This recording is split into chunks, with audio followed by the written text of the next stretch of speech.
Mark and Mary are here to let you guys, the listeners, know that anyone, Gen Xers, can utilize social media. I have living proof of how people can take seemingly nothing and with a bit of creativity and tenacity turn it into 2.7 million gross followers.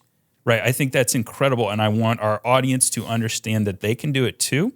And I also know that a lot of them can't do it, but that's okay, because we're going to talk about how they can utilize channels like yourselves, media companies like yourselves, and get their product in front of people. Yeah, for sure. That's all I had to say about that. Well, terrible Forrest Gump voice. But we had a little help from a Gen Zer. Well, because the Briggs, he knows a lot more electronics. He came, and social media. And he was learning at a much faster pace, dragging us along. Yeah. Because it was him and I in the beginning doing all this, and he was really out in front of all this. And then when he went as far as he knew, at 15, so how much gear do you have at 15? You don't have any. But you can research the hell out of it. Can. And he was good. Yeah, and then you start to tap into Daddy's wallet. Well, then you start getting into, hey, here's what we need. So we bought that. We have a big mixing board that we bought for a bunch of money, and it never worked correctly. He goes, okay, I know I said buy that one, but now we need this one. Upstairs in the loft above where you were in our studio, there's 2 lofts up there above us. Yeah. Filled with brand new stuff that we had to move away from pretty quickly because it did not do what he said it would do. Wow. So if you could go back to tell all these people out there, if you could go back and start fresh, knowing what you know now, what would you have done differently? I would not have.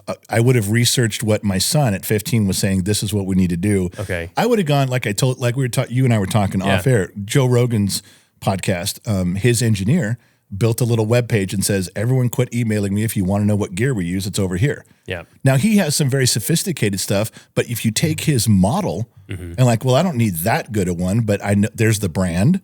And it works well. Let me come back then a couple steps to what I need in my price range. It was the same with these arms, the boom arms, the microphones, the cameras. I couldn't quite afford the camera he used, but I got the Canon one step down. And, it was very good information, and it was nice to be able to see something working. So we did that. On our website, there is a thing that shows studio gear, and it shows what we got and what we use it for. Our overhead cameras way up to do this, or a certain brand.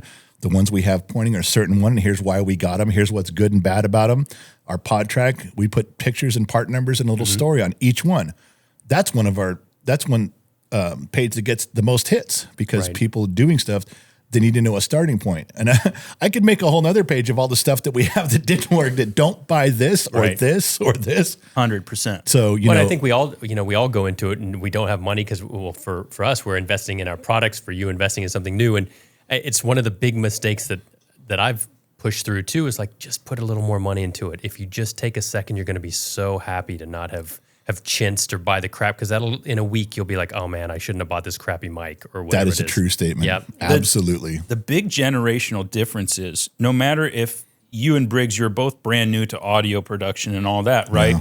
The big difference is a Gen Xer has learned enough financial lessons to suss out something they're not ready to buy. We know how much research to do, this, that, and the other. Yeah. A Gen Z, top of Google, sponsored ad, yep, that's what I need. Exactly, right.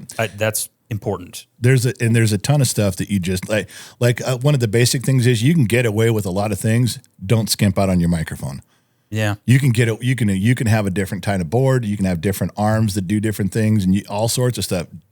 You can't get around a bad mic. No matter what gear you've got past it, you got to get a good microphone. And we can relate that to, not everybody's going to start a podcast out there, right? Especially our listeners. But what they will do is they're going to get into media content and creating stuff. And that poses a good idea. So when I started filming my own little videos, like for TikTok and all the different platforms, I bought one of those $15 Bluetooth ones that goes in the bottom of your cell phone. Right. And it was like, oh, this is great. It's going to sound better than my cell phone. And then you're like, yeah, it's complete garbage, and it's got the and so you go with like a Rode, wireless Go or whatever it is. Yeah, it's a couple $100, but it's crisp and clean. You got the wireless lav. It's all set. So you're absolutely right. Good advice is don't go straight for the crap. Well, right now I'm looking for a microphone that I can't find. Yeah. There's several events coming up where they want us to be out in the crowd. Now, how many times have we seen on news organizations where they got that big microphone with the big square block on the bottom, and they, it's either Fox News or CNN, and it's a big microphone. It's portable. Yeah. It's got battery, got an SD card right in it, and they're running around, and somebody just films them either with a camera or a phone from the side, and you sync it up later. But that microphone has hours on it and records right to no cords, no Wi-Fi. I have that. And I can't find one. I'll show you what you need. I can't find one that's any good. Though I found one on Amazon, and the ratings were horrible. The Rode, that's what I was just saying. The Rode, the ones that I have that like the little lavs, they also have micro SD card in them, so you have independent sound just in case you lose everything. That's huge. Yeah, that's huge for me. But that's the same thing, right? Yours turns into that. So. Yeah, exactly. So you have a little stick that you put this on to turn it into your microphone like you want. Yeah. That feel. You turn both of these on, put this one in your pocket. But actually what's cool is when these are both on, this one is recording into itself 7 hours. Wow. So you can go home, plug this USB-C right into your computer, and there's your 7-hour audio file from the day. Now, you do realize, that's cool. No, I need to look at that later, but you realize that's nothing to what I described to you at all. Not even close. It is.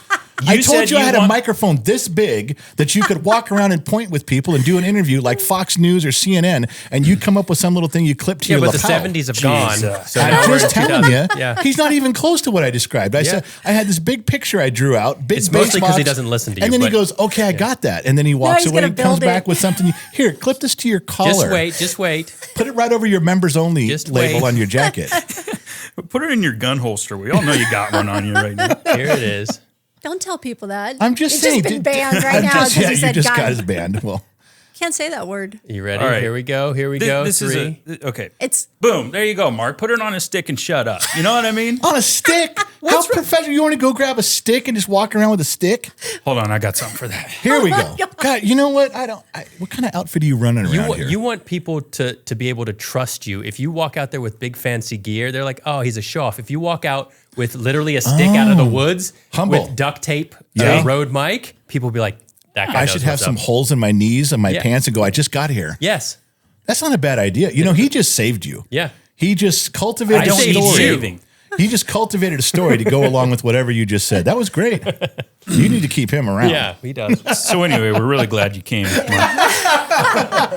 I have another comment about Gen Xers and this and social media.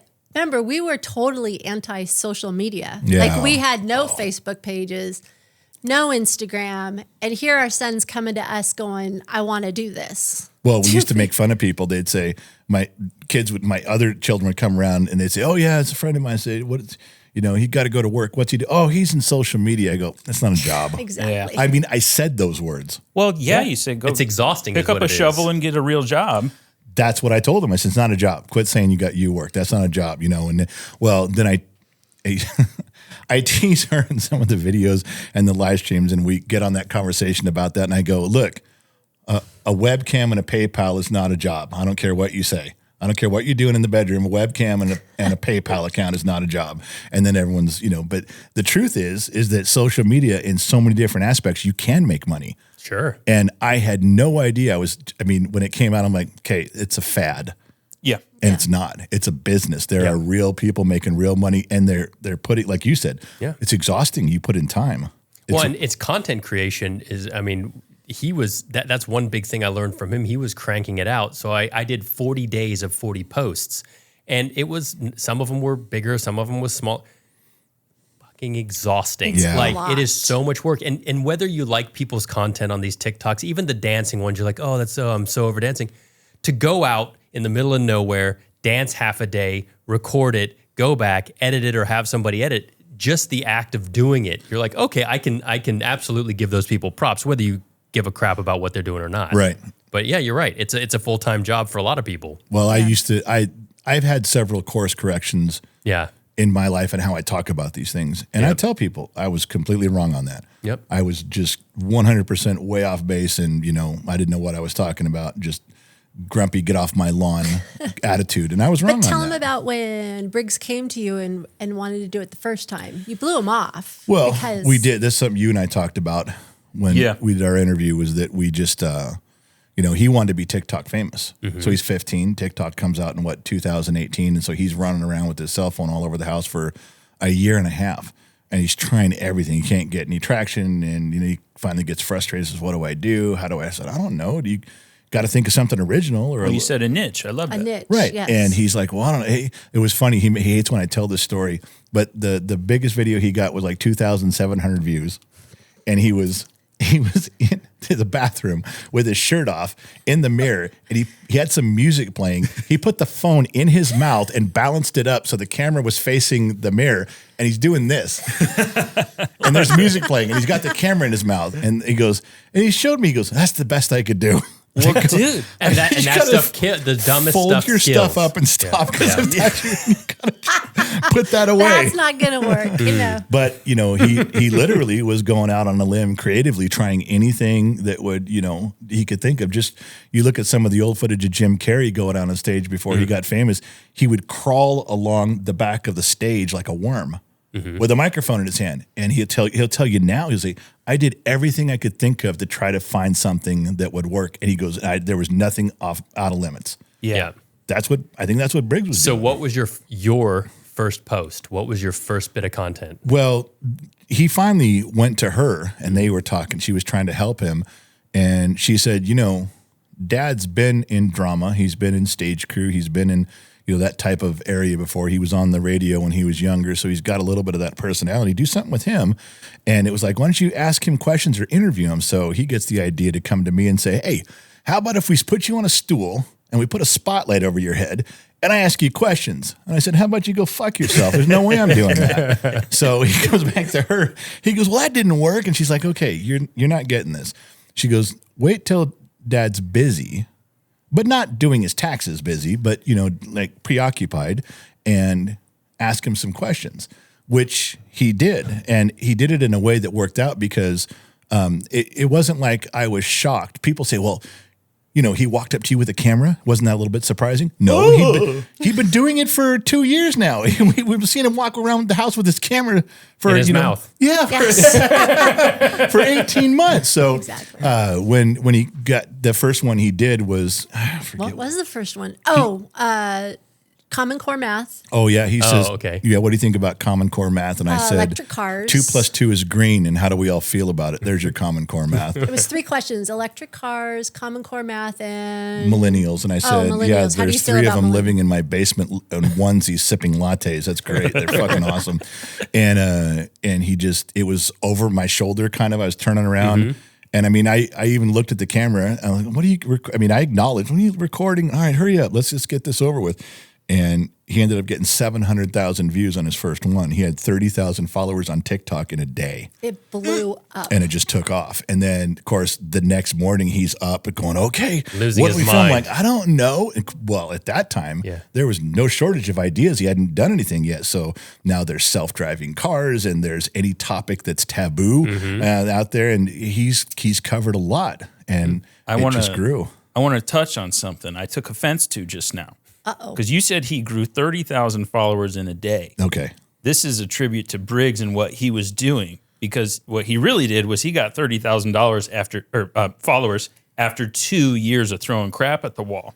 Right? True. Yeah. The tenacity of that kid. And sure, it seemed silly. It seemed vain at the time. He wanted to be TikTok famous. But a normal kid, a normal person tries it 3 times.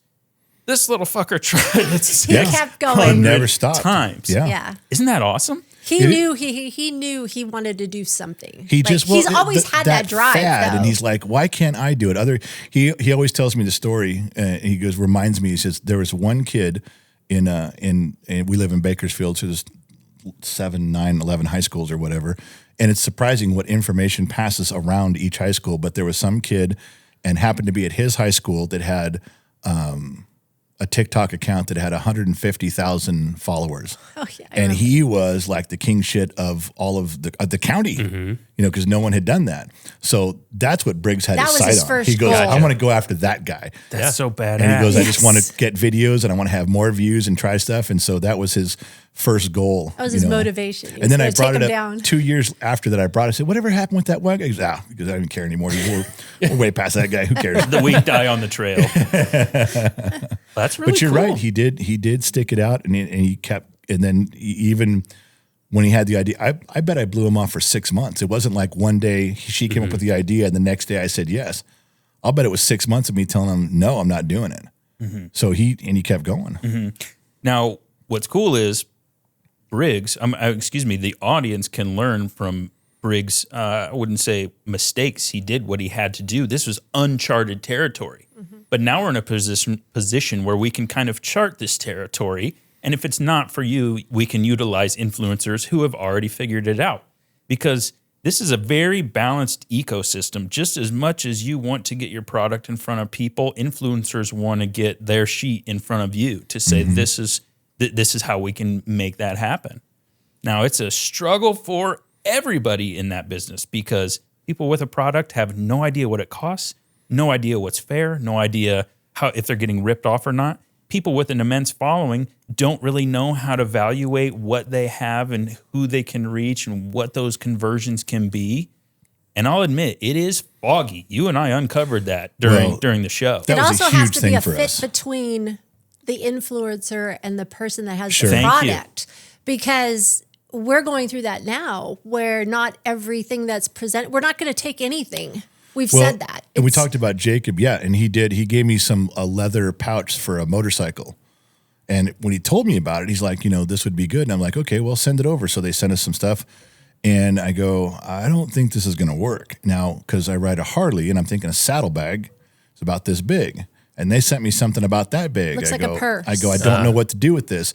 But then I went to their website and their gear is like 99% for off-road quads and things that fits in a certain place on a quad, Right. or a dirt bike. And it doesn't really go with what. So I told him, I said, I just don't think that's going to work for what we're doing. I'd really have to push it to try to put that, it fit that inside Gen X Talks. Another one, he gave me an online wiring diagrams for cars. And I said, I'm going to be skeptical because I've done this my whole life and there's thousands out there that don't work. So I finally went and I opened it up, and I won't mention the name, but it was horrible. It had hardly anything in there. I go, and Jacob, I think, really was hoping this would fit. And I said, for I'm it. telling you that this is a terrible product. I would never buy this. It is super incomplete, doesn't cover anything good. And, I'm not sure what the deal is. And so we had to just gently, politely go, I don't think this is going to fit. Yeah. So she's right. There's some things we've had to just go, look, I don't mind getting a couple bucks from you, but I really think that this is not fair for either one of us. That brings up two things. One, a touch behind was we were talking about like authenticity. You were talking about Briggs, like singing and dancing in the bathroom, trying to do everything, whatever he had to do. But what actually worked was the most simple, authentic, not trying to be funny, not Right. trying. And I think that's good for our listeners too. It's like the one thing we've learned is, and we've heard this a lot, is don't try to sell your product or yourself. You sell the lifestyle. You sell it's like Red Bull. We always bring Red Bull up. Red Bull doesn't go, hey, drink Red Bull. Red Bull shows a guy skydiving and jumping Right. out of an airplane. You're like, I want to be that badass. And you're tied to Red Bull, right? Right. So it's kind of the same thing. It's like, what's funny is your interaction together and you as a family, not him singing and dancing. What you just said there was probably the single biggest piece of advice that we got early on. Yeah. And I can't remember who told us this, and I wish I could, but they said, and Brigger was doing this. Briggs was saying, what do they want to see? What would they be interested in? What would they like us to do? Right. And somebody said, who cares? He goes, take whatever you're doing and just keep doing that and see if people like it. And Briggs like, no, I don't want to see if people like it. I want to know if they want to talk about football, then I'll have Dad talk about football. And the guy's like, no. I remember that advice, like after the second video, he goes, just make your stuff and see what happens. Yep. And for some reason, Briggs listened, and just goes, okay, I'm just going to try it. And I'm just going to keep going this direction. And at that time, as far as I know, because we did poke around a little bit, there wasn't anybody doing this. There was no kids running up to their dad and confronting them with an ambush question and an ambush video and doing that. And that was very unique. It was. And it took off. And to this day, it's still, even though there's some little changes to it, his idea of just going down that road and forgetting about the topics, those aren't important. It's the interaction, and he stuck to that. Yeah. Even though it's Gen X Talks, we've we've come across all generations, because there's lots of life skills and lots of different things that you've taught younger generations, and he's taught you some things too. So it's across the board. We're touching a lot of generations. But the other thing is we're true to ourselves. Like what you see in the podcast and the videos is us. It's so not, true. And that's what people relate to. we're not doing a script. It's just us, our everyday life. This was our family. This is how we are. I forgot to tell you that You forgot to tell me something? I did. It just came to my mind. Oh, great. We Right did now. Yeah. Okay, go. This is what we do. When did you want me to say, excuse me, can we turn everything off? No cameras, no mics. Let's have a private All right, conversation. go. Give it to me. What's it going to I happen? swear to Christ Almighty. You know what? This is why I'm always one step away from divorce. Where's my phone? I'll find divorce.com right now. Go ahead. I'll sign it. In fact, sign it for me. No problem. We did that. He's talking about you just being authentic, and what you see is what you get, because it's always like that. You made a comment when you sat down in that chair and we were bantering at the door, and you're like, yeah, this is the podcast right here. You pointed and said, this is what, you saw. I was listening to you on the way up. It was like an out-of-body experience. I'm in the truck, and you're bitching about millennial daughter birthday party June 16th, and then I come into your studio. You really think that I can remember that you're going to the grocery store at 1:30? Well, we did that with we had a quick segment we were allowed to do with Chris Cuomo, and I didn't catch on to this. One of our viewers did, and he goes, there was a time there, like a full minute and a half, he didn't talk. Because Briggs and I were going, what are you doing? Shut up. How could you be? And then Chris called me a few days later. He goes, I was letting you guys go. He goes, it was like watching one of your videos live. He goes, once you guys started arguing, he goes, I intentionally didn't stop you. Yeah. He goes, and then I went back and watched it. He's just laughing the whole time for about a full minute. Well, and it's so much easier if you don't have to put on a character or a face for No. this stuff. That gets exhausting. Right. And I just remember yourself. turning around after I got done. I was, oh yeah, we're doing an interview. Sorry, Chris. This is a real thing. That's right, Real because TV. we got into the thing with this again, Yeah. but it is just always that level, that banter, that back and forth. So it's pretty easy, And then he steals opportunities, when he says he hears me talking with somebody about climate change, and I'll be in a restaurant and I'll be arguing with some dude or discussing something, and right when he gets home, guess what question he asks? Hey, you ever wonder what a Gen X thinks? Because then he knows it's still fresh in my mind and I'm still angry. So he goes, right, he's oh, this is going to be easy, an easy day here. So that's what he does. The other thing was the catchphrase. Remember, we said we had to come up with a catchphrase that how he starts every video. Yeah. And I forgot who started that. Somebody came, I think he did. I think Briggs did. Yeah. He came up with a catchphrase, and we said, you got to do that on every single video, because then they're going to know it's authentic and it's ours. The channel started out, and I don't think anybody knows this. The first video wasn't with Gen X Talks. Oh, yeah, that's right. The first video was with a channel called Time with My Dad, because one of their ideas was to follow me around while I'm doing stuff and talk about what I'm doing. That didn't pan out, but he still had three times. Yeah, he still had Time with Dad, and there was another. He made the channel, and so that's what it was in the beginning. Like if you go back to the very first TikTok, that's what comes up. How much time did you put into the ones that failed before you realized they weren't going anywhere?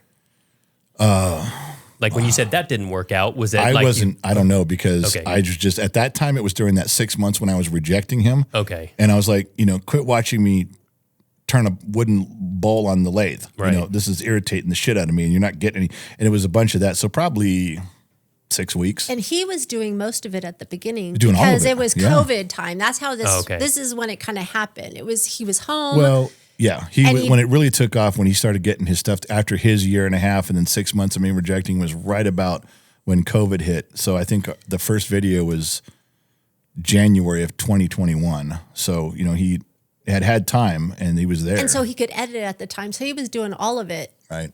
And then when it took off, that's when he came to us and was like, I need help.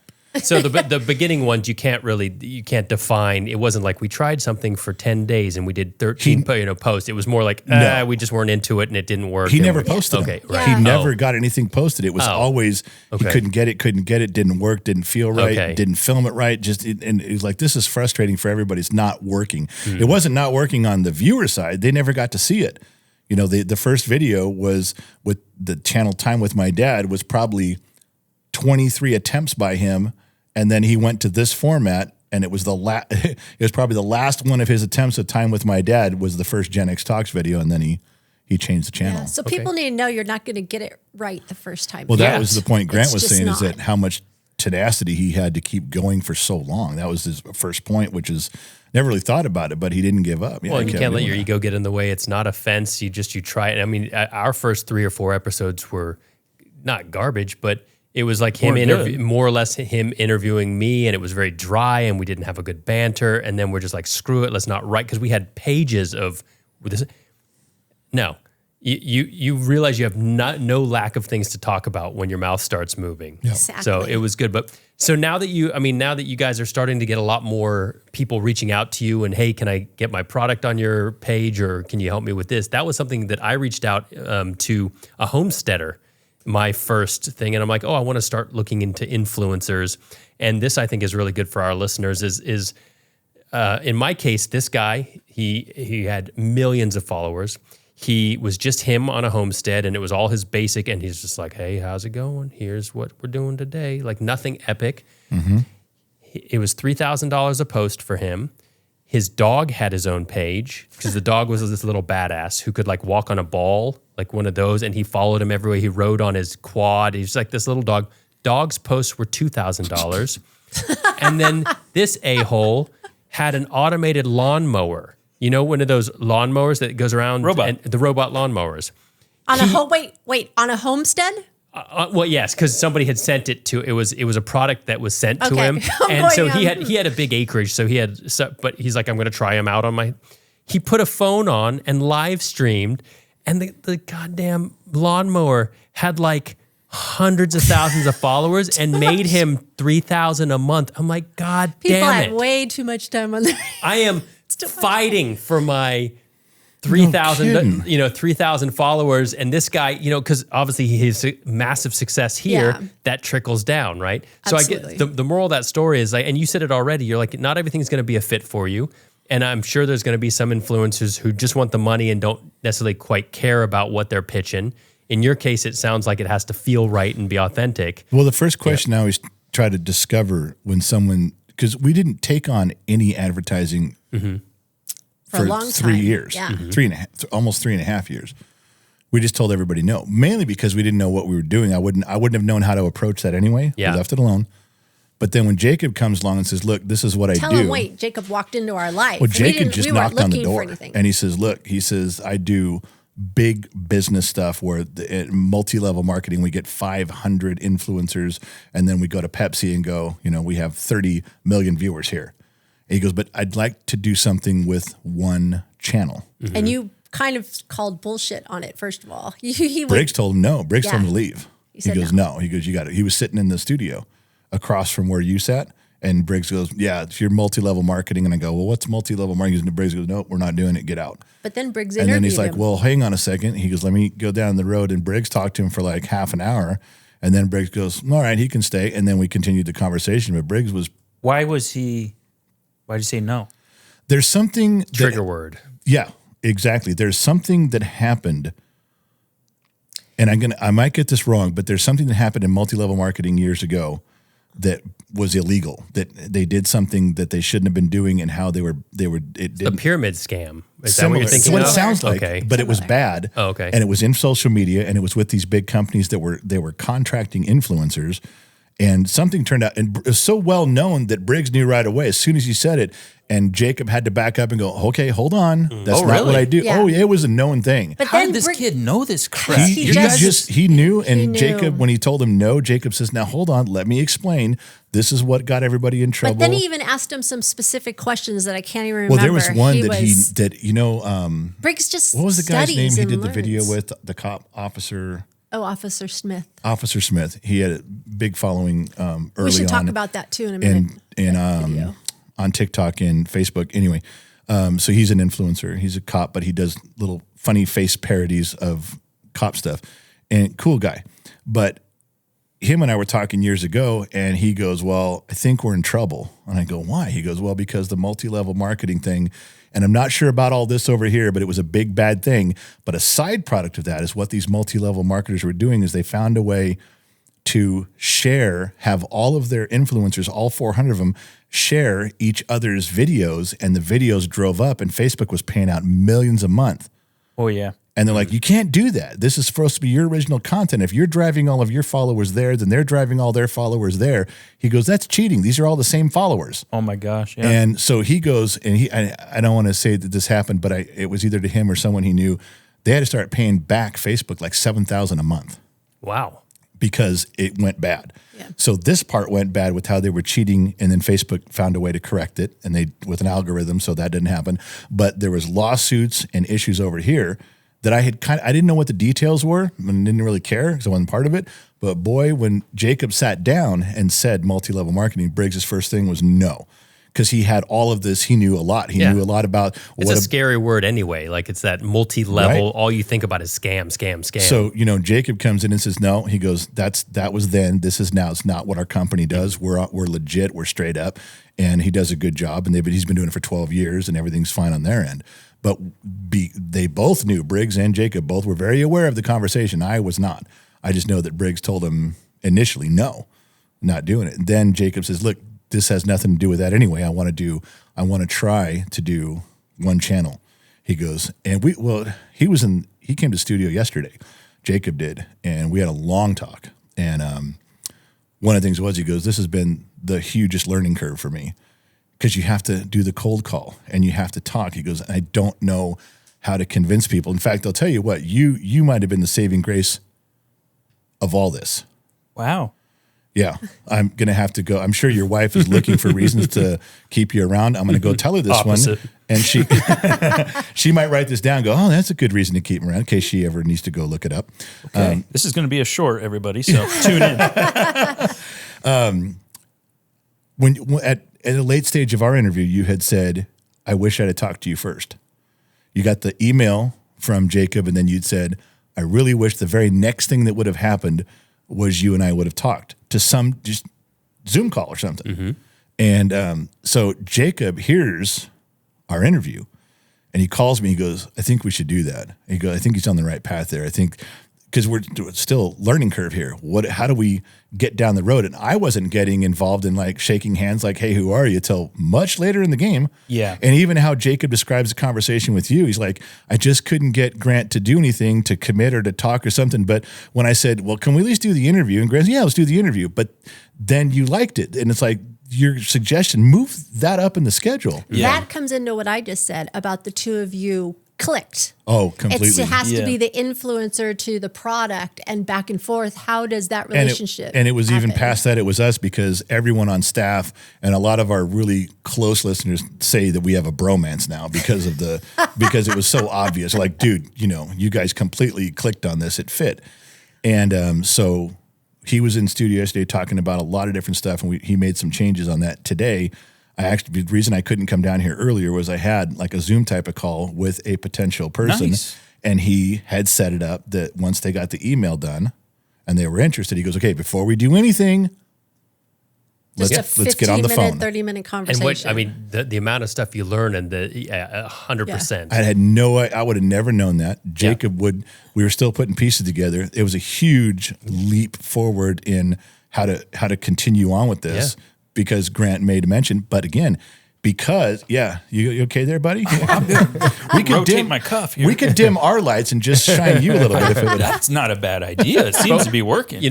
I learned the same thing, and it's an exploratory. We call it exploratory calls, and you just learn so much in a 5-minute thing with somebody than you do back and forth on email and 3 days later, and it's. So how did the call go? Yeah. It went so well that if they sign on, I won't even have room for you as a sponsor. Oh. Son of a bitch. This is horseshit. Wow. Man. It went well. It was, I'll tell you, it was for Good Boy Vodka, and they teamed up with John Daly, the golfer. Yeah. Oh, I love John Who's Daly. the other guy? The motorcycle guy? Oh, Travis Pastrana. Pastrana. They're those guys, and they're so nobody we've heard of. Yeah, nobody important. Not that a Gen Xer I would will know still any be of the that. most relevant person in the room, clearly. 100%. And they're back east, and the conversation went really well, and they're trying to have a presence out here. And they just got into Bevmo. They're selling all their products in Bevmo now.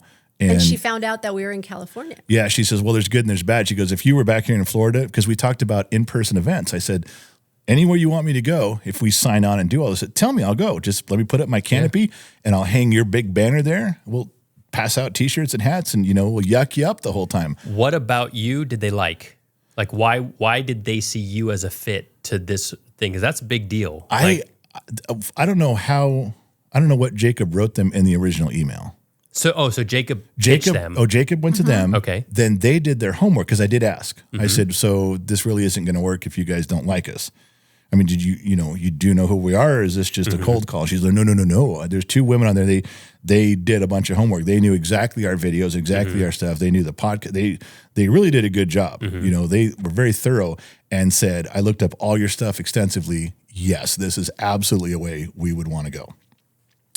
So what was the question again? I just said, why did they specifically choose you or like you? What about it was? In this case, they didn't choose. We went to them, but they obviously liked something about it. There was a connection. Yeah, they didn't just shut us And down. it probably had something to do with the interview of being able to actually speak to him. 100% Like you just said. it was. It wasn't by email. And the conversation it ended up just me telling them much what I told you. So look, I don't know if what you're selling is going to go over on every platform. If I told them I'm never going to hold up a product. If you think you're going to, buy this vodka, it's not doing it. We're seeing that a lot. However, because that's what everybody wants, and I'm like, never going to do it. We're seeing that a lot. But if they say, if you can work something into the format, stay in character, and we put something out there, we'll put it out on all the channels. Some aren't going to like it, some are. But the difference was, and I think I don't say sold them because they did not agree to anything. They just said they were interested. Was that they understood about marketing in different the 2 things. And this is, I really had never said this in one full sentence until I talked with Grant, was we put out a video, same video in 12 places. 3 hate it, 3 like it, and the rest don't care. Every platform's different. Every platform's different. We've learned that. They got that on advertising. And I said, so with me, with Gen X Talks, you get every platform with your ad. Some are going to like it and some aren't, but let's keep in mind, some are. That's the point. And then the other part of this was, that was one thing, is putting it out everywhere, because you do get some that will like you for sure. The other part of that was pointing out that people say, hey, I like your podcast and want to be part of your podcast. Here's some money. Can we be part of your podcast? Oh, by the way, can we do some 1 minute, shorts? Oh, we don't do that. We do podcasts. What are you talking about? Or the people who put out the dancing videos, like you're saying, on TikToks, and say, hey, that's great. We're going to sponsor you on that, but can we get on your podcast? Like, we don't do a podcast. We do TikToks. And we have cultivated a pretty solid audience everywhere. We just dedicate ourselves to keep doing it and keep improving it. So people come around like, well, now you want to be part of a pretty good podcast. You want to be part of a pretty good shorts, YouTube, and TikTok format. I'd like to be part of your live streams. Your garage shows are growing, and you do live in-person stuff. I want my banner up there. And, now you have something you can offer them. And then we talked about the gold coin thing, which was just silly. And they were like, holy crap, really?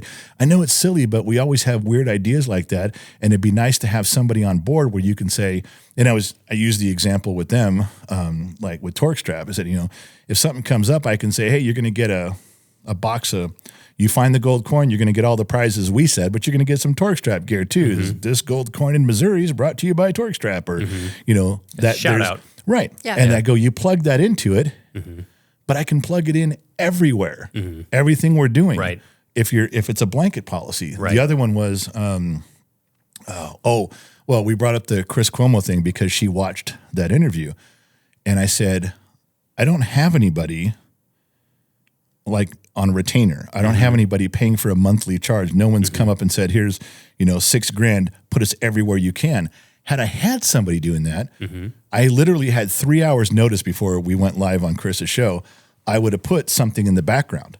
Sure. I would have just done it right then. I'd have put, TorkStrap, I would have put TorkStrap's gear right there and just said, focus. Just in the But background. I don't have anybody, and you can't call anybody and go, we're on in 3 hours. You want to pay $300 to have your product behind you on Chris Cuomo show? Okay, let's fax over the contract, right? I mean, you just no time to do anything like that. So when you first started, and let's just call it being hungry. If you were hungry, like if somebody came out of nowhere and said, I'd love to do this, you'd be like, $2,000 a month.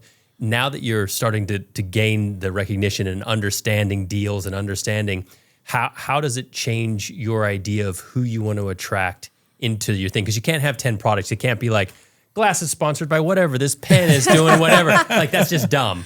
Right. So but is it, you really would like one good product to back you, or you want a few products? Like, what feels good? I got to tell you, I haven't really thought about it. Yeah. I don't. We've only had probably. I tell you, Jacob came into our life 6 months ago. Yeah. What have we done? 3 things in 6 months. I mean, Okay. we don't. So it's know. not like 52 people a week are hitting you up. There's for not. stuff. There's not a line And of we've people. turned some down Yeah, too, for like sure. we're saying. There's not a line of people that have been trying to do it. It's just Yeah. that the things that have worked have been like small people. And I don't know if this is working out. Like someone comes in and says, "Hey man, we'll give you a couple bucks just to get our feet wet and try it." And I'm like, in my mind, I'm like, God, I really got to make this work. Right. And what if it doesn't? Did I not present it right? Right. And it could be just this guy. There's no way to track. This is another thing Grant and I talked about. There's no way to accurately track how much you're actually getting with this. Right. So that guy could have said, "Well, I gave you $500 to do this, and it didn't really work out that well. So I'm telling you, I'm going to do it again."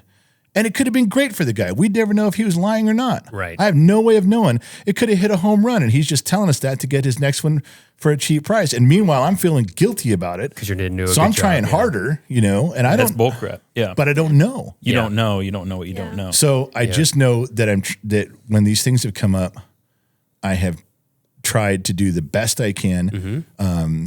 If there's been a rewrite or a question or something about, I've tried to go back and fix it. I've never once told Jacob, say, "Look, man, I'm not, for $500, I'm not doing anymore." It's a huge amount of work. But Yeah. how do you get a resume of all these people that you've worked with If you don't do it. until you actually do it? So I told him, I said, for the next year, I'm just going to say yes. Okay. I'm trying everything I can. And if I get burned out, I'll tell you, but I'm just going to say yes. I'm going to work as hard as I can. They have to like Gen X Talks. Right. We have to like their product, and then work out something for them to come on board and tell me whatever the rules are, and I'll go Yeah. as hard as I can. Yep. And that's it. That's the best you can do. And you don't, at the end of that year, you'll be like, it's totally not worth $500 to do all this stuff. Or I really like, you don't understand that. And that's data. right. Yeah. It's And data. I have no idea what it's like on your guys' side of Yeah. the fence. In my mind, if there's a company, and I'll throw out Pepsi or Coke Yeah. or something like that. If those guys came and said, here's $5,000 a month, do whatever you want, but it's got to be, I want to see it a bunch, or I'll do You a can only bunch. drink Pepsi for Right. the rest And of your there's a life. ton of stuff. But I would think for them, it wouldn't matter if there's any analytics showing that their product got improved by us, because they're so big. It's a tax write-off when they're doing sponsorships. It's a write-off with their taxes. So who cares? They just put it out there and hope for the best. And if they feel good about it, then they keep going. They keep doing Yeah. it. But smaller companies, it seems their whole thing with Jacob is how many dollars do I get for how many dollars I'm putting in? Grant went through this himself, and it was an absolute lesson for me as well. And he had an influencer. And you want to tell this dumbed down story of that? Well, I don't know specifically, but I paid a YouTuber Yeah. 850,000 subscribers. He was a dirt bike guy, so a very good fitting. Yeah. Naturally plug my stuff. He does like 2 to 4 videos a month. I said, naturally plug my straps. Don't be spammy. And we agreed on $2,000 a month. I couldn't say I got a return on that. Now, here's the problem. There's so much that goes into this, and this is what you need to be loaded with before you have these conversations with brands. For example, you notice you and I haven't done a deal yet, and I gave you the bullshit excuse, which was we exhausted our quarterly budget. Yeah. Which again, that's a total lie. Wait, Anytime you hear that. I thought your particular lie was something about inventory. Oh, did I tell you that? I think the inventory lie is the one we got. Like, we're having inventory supply Can't keep Yes. problems. track- Yeah. He can't keep track of this. Yeah. Okay, well, that's what I was just going to use, so that's not going to work. Yeah. But legitimately, the straps I gave you on the show, I had to pry out of my warehouses cold dead hands. We're so low on inventory, right? So what I'm getting at is so many factors can play into when it's going to fit, and also so many factors play into the conversion rate of that particular product. In other words, if I gave you $3,000 to make me part of your holistic media platform family, and you went all in, but I'm completely sold out of my M500s, which is my cheapest product, I just cut my conversion rate in half. Yeah. And that's not your fault. You can't be blamed for that. I have to be responsible for that. So I won't entertain anything until I am fully stocked. Yeah. And we understand customers come to the website, 60% of them buy this one, 10% of them tier up and buy this one, 5% of them tier all the way up and buy, and our average order value is $80, blah, blah, blah, blah. So many little details go into whether or not that's a good return. So keep that in mind. I can't really put it in a bottle and tell you what to say in those scenarios, but it's just important that you know that, hey, if you, like we said on the podcast, if you're working with a company that's selling $50 bills for $100, I don't care how much they're going to pay you. They're going to be pissed at the end of the month because they're not converting. How you suss that out, I can't say, other than you can pretty much tell when a company knows their stuff. And you can pretty much say to a guy like, hey, your Zippix, how you guys doing on inventory? Because I'm not saying we're going to sell you out. Yeah. But if in 15 days you guys exhaust your inventory for the quarter, I don't want the brunt of that. And I don't want to do you a disservice. Yeah, what's the point of advertising anymore? You don't have anything to sell. Right. It's just an example of one of the 5 things that can go wrong for a company during that campaign. Well, then luckily, by pure blind luck, perhaps my approach, which has really only been talking to you that one time and talking to those guys today, is correct. And I just go, I have no idea what it looks like on your side of the fence. All I can tell you is I will give you maximum effort every part of Gen X Talks that I can push your stuff. I'll put it out there because some people just listen to the podcast. So you'll be there. Yeah. I'll put it everywhere. Well, and I think that's absolutely, and that's all I can do is try. And here's what I told them today. I said, look, I don't know how to count your analytics. So all I can shoot for is that when we're done, you feel like I gave you the maximum amount of effort and you're not mad at me. You're like, you know what, didn't work out. But man, not for that guy not trying. On that guy. We have to talk about something, a promotion or whatever you want to do. Remember without saying the company name, we put out there, we pushed this company so much to go do, but then we didn't know the launching of it. Do you remember what I'm talking about? The first thing we ended up biting the bullet on that there one. Was a I don't know how to say it without. It was an online company about buying American products. Okay. And they're an online store that brings in 80 retailers that just all American. It's like a one-stop shop. Great idea. Okay. Yeah. Great to promote American only. So, their idea was spending money was like, just get us 100 customers the first day, because if 100 people come to the website the first day and sign up and go in to buy something, we're going to make money. They'll buy 100 people are going to buy $500 worth of stuff every time. Right. So if you can just get us 100 in the first day or so, that was kind of the benchmarks. Like, all right, try to get 100 people. And I talked about it. I said, well, if you guys are looking for something, if you buying American and being American, and these guys do this, and I did a little homework. It was all true. The problem was that when you went to the actual website, they said, put in all your information. Oh, it instantly was that huge pyramid scheme. Oh yeah, because I didn't do it until after. Put in all your information and wait for a phone call. No, I'm sorry, wait for an email. So you got all these people that wanted to go shopping and now they're waiting. The email comes and it's a phone number and you have to call the phone number. Once you call the phone number, you had to sit through a 20-minute seminar on their product. Now you look like jackasses for backing it and up. they did not front that. They didn't tell us Then they give you a code. Right. At the end of the seminar, now you can go to the website, enter the code, and go shopping. So this turned into a big fiasco. And they didn't tell any of that up front. And so our viewers are coming to us, and I'm like, hold on, what? So I get them back on. A phone call. Well, recorded. Oh, yeah, you did. And, they're like, well, this. I go, okay, stop. Before you guys go, and there was 4 of them on the screen. I said, before we go any further, you completely fucked this whole thing up. Don't even blame me. And they're like, whoa, what do you mean? I said, okay, you just told me to send them to a big Costco to go shopping at Costco. They brought their money. They brought their credit card. They all showed up. And at the door, you said, okay, before you can actually go in and buy something, we're going to sit and have a 30-minute conversation and we're going to fill out some paperwork. All they wanted to do was go shopping. Right. Why didn't you just let them go fucking shopping? If you would have said, well, there's 10 different hoops you got to jump through. Bait and switch. I would have told you, no, we're not doing this.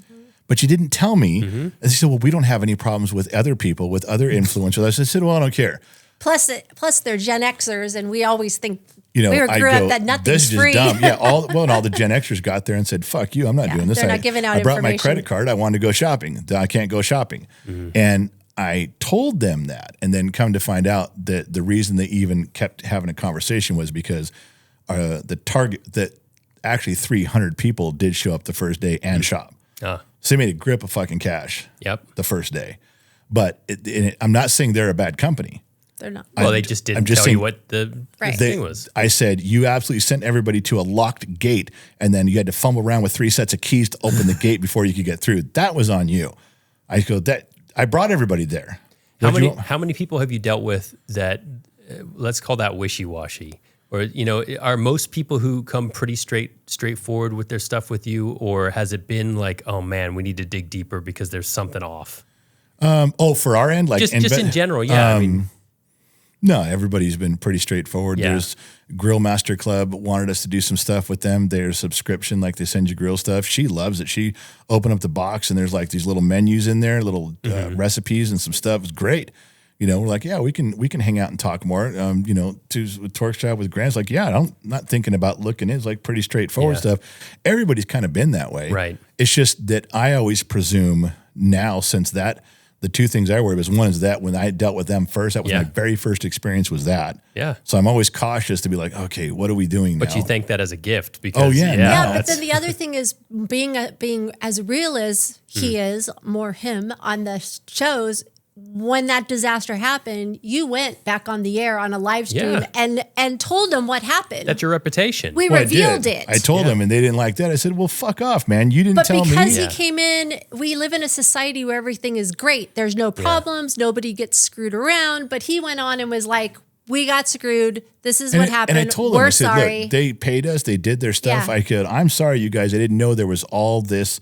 You know, I didn't know you had to solve a Rubik's Cube to get in there.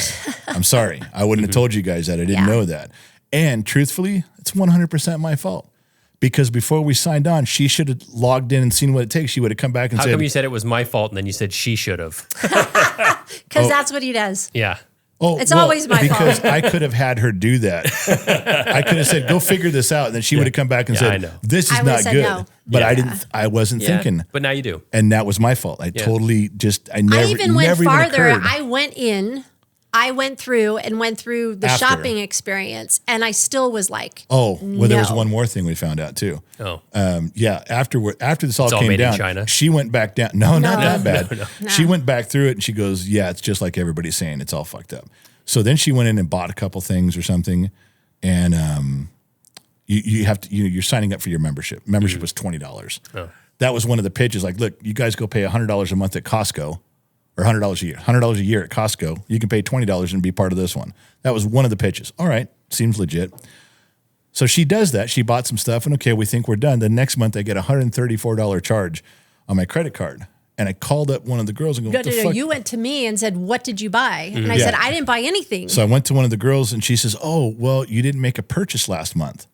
I said, yeah, we don't want anything. We're fine. And she goes, well, to keep your membership valid. They just shopped for me. We That's just shopped for you dirty business. and gave you, what we thought you'd be interested in because you checked off all these boxes of things you like. So we just want to, but you got to do that every month. Either you have to shop with us or we'll shop for you. And I was like, and this box showed up and I wouldn't have used over half the products. Yeah. And then to return it, oh my God, it was at the end of this thing. I was just like, okay, this is not anything like I thought it was. So let's turn it into a good lesson for our listeners. Yeah. I mean, it's just really know what you're getting into. I mean, it's different because you're on the side of people coming to, like, you're who we would be coming to as listeners, as influencers. But on the flip side of that, it's just, go do the process.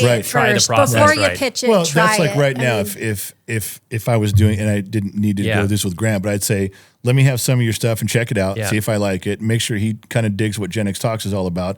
And the other one be like, okay, so can they go to your store with like a promo code and they're good, or is there like a Rubik's Cube to solve before the gate opens? And if he goes, no, dude, you go to the website and buy what you want. Okay. Yeah. Other than that, I think that was just a very odd thing for me to get involved with that I didn't quite understand.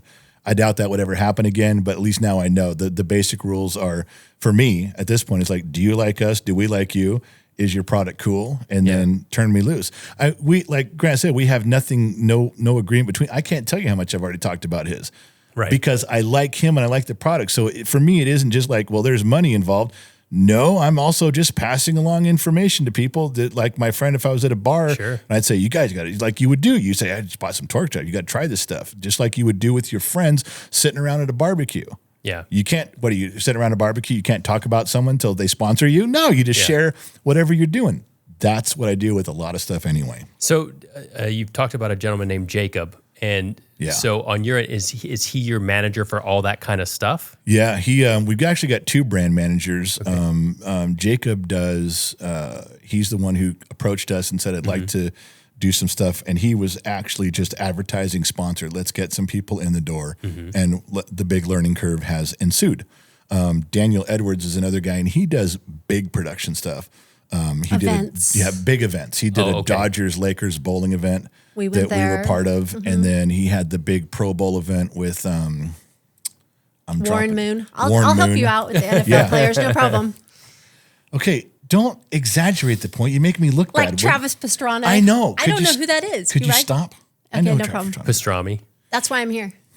Yeah, but you're making me look bad in front of my friends. To make you look good. I don't think she's making you look bad. I think you're doing okay. She's making me look bad. Anyway, so Warren Moon puts on a Pro Bowl event in Vegas when the Super Bowl is nearby, if it's in Vegas or if it's in LA.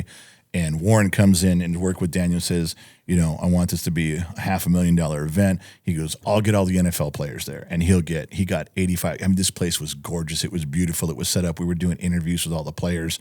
Cool. And this thing was just top notch. But his staff really fucked up the venue on how a lot of the things were supposed to go, and they didn't work. Oh. In fact, one of the guys who was there doing all their microphones and gears and speaker, and so that they could walk around, the Hall of Famers with their yellow jackets on could walk around with a microphone. They didn't have all their cords.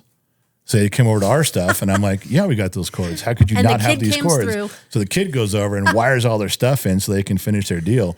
But these were, Ray Lewis was there. I mean, we got to have cigars and brandy afterwards with these guys and hang out.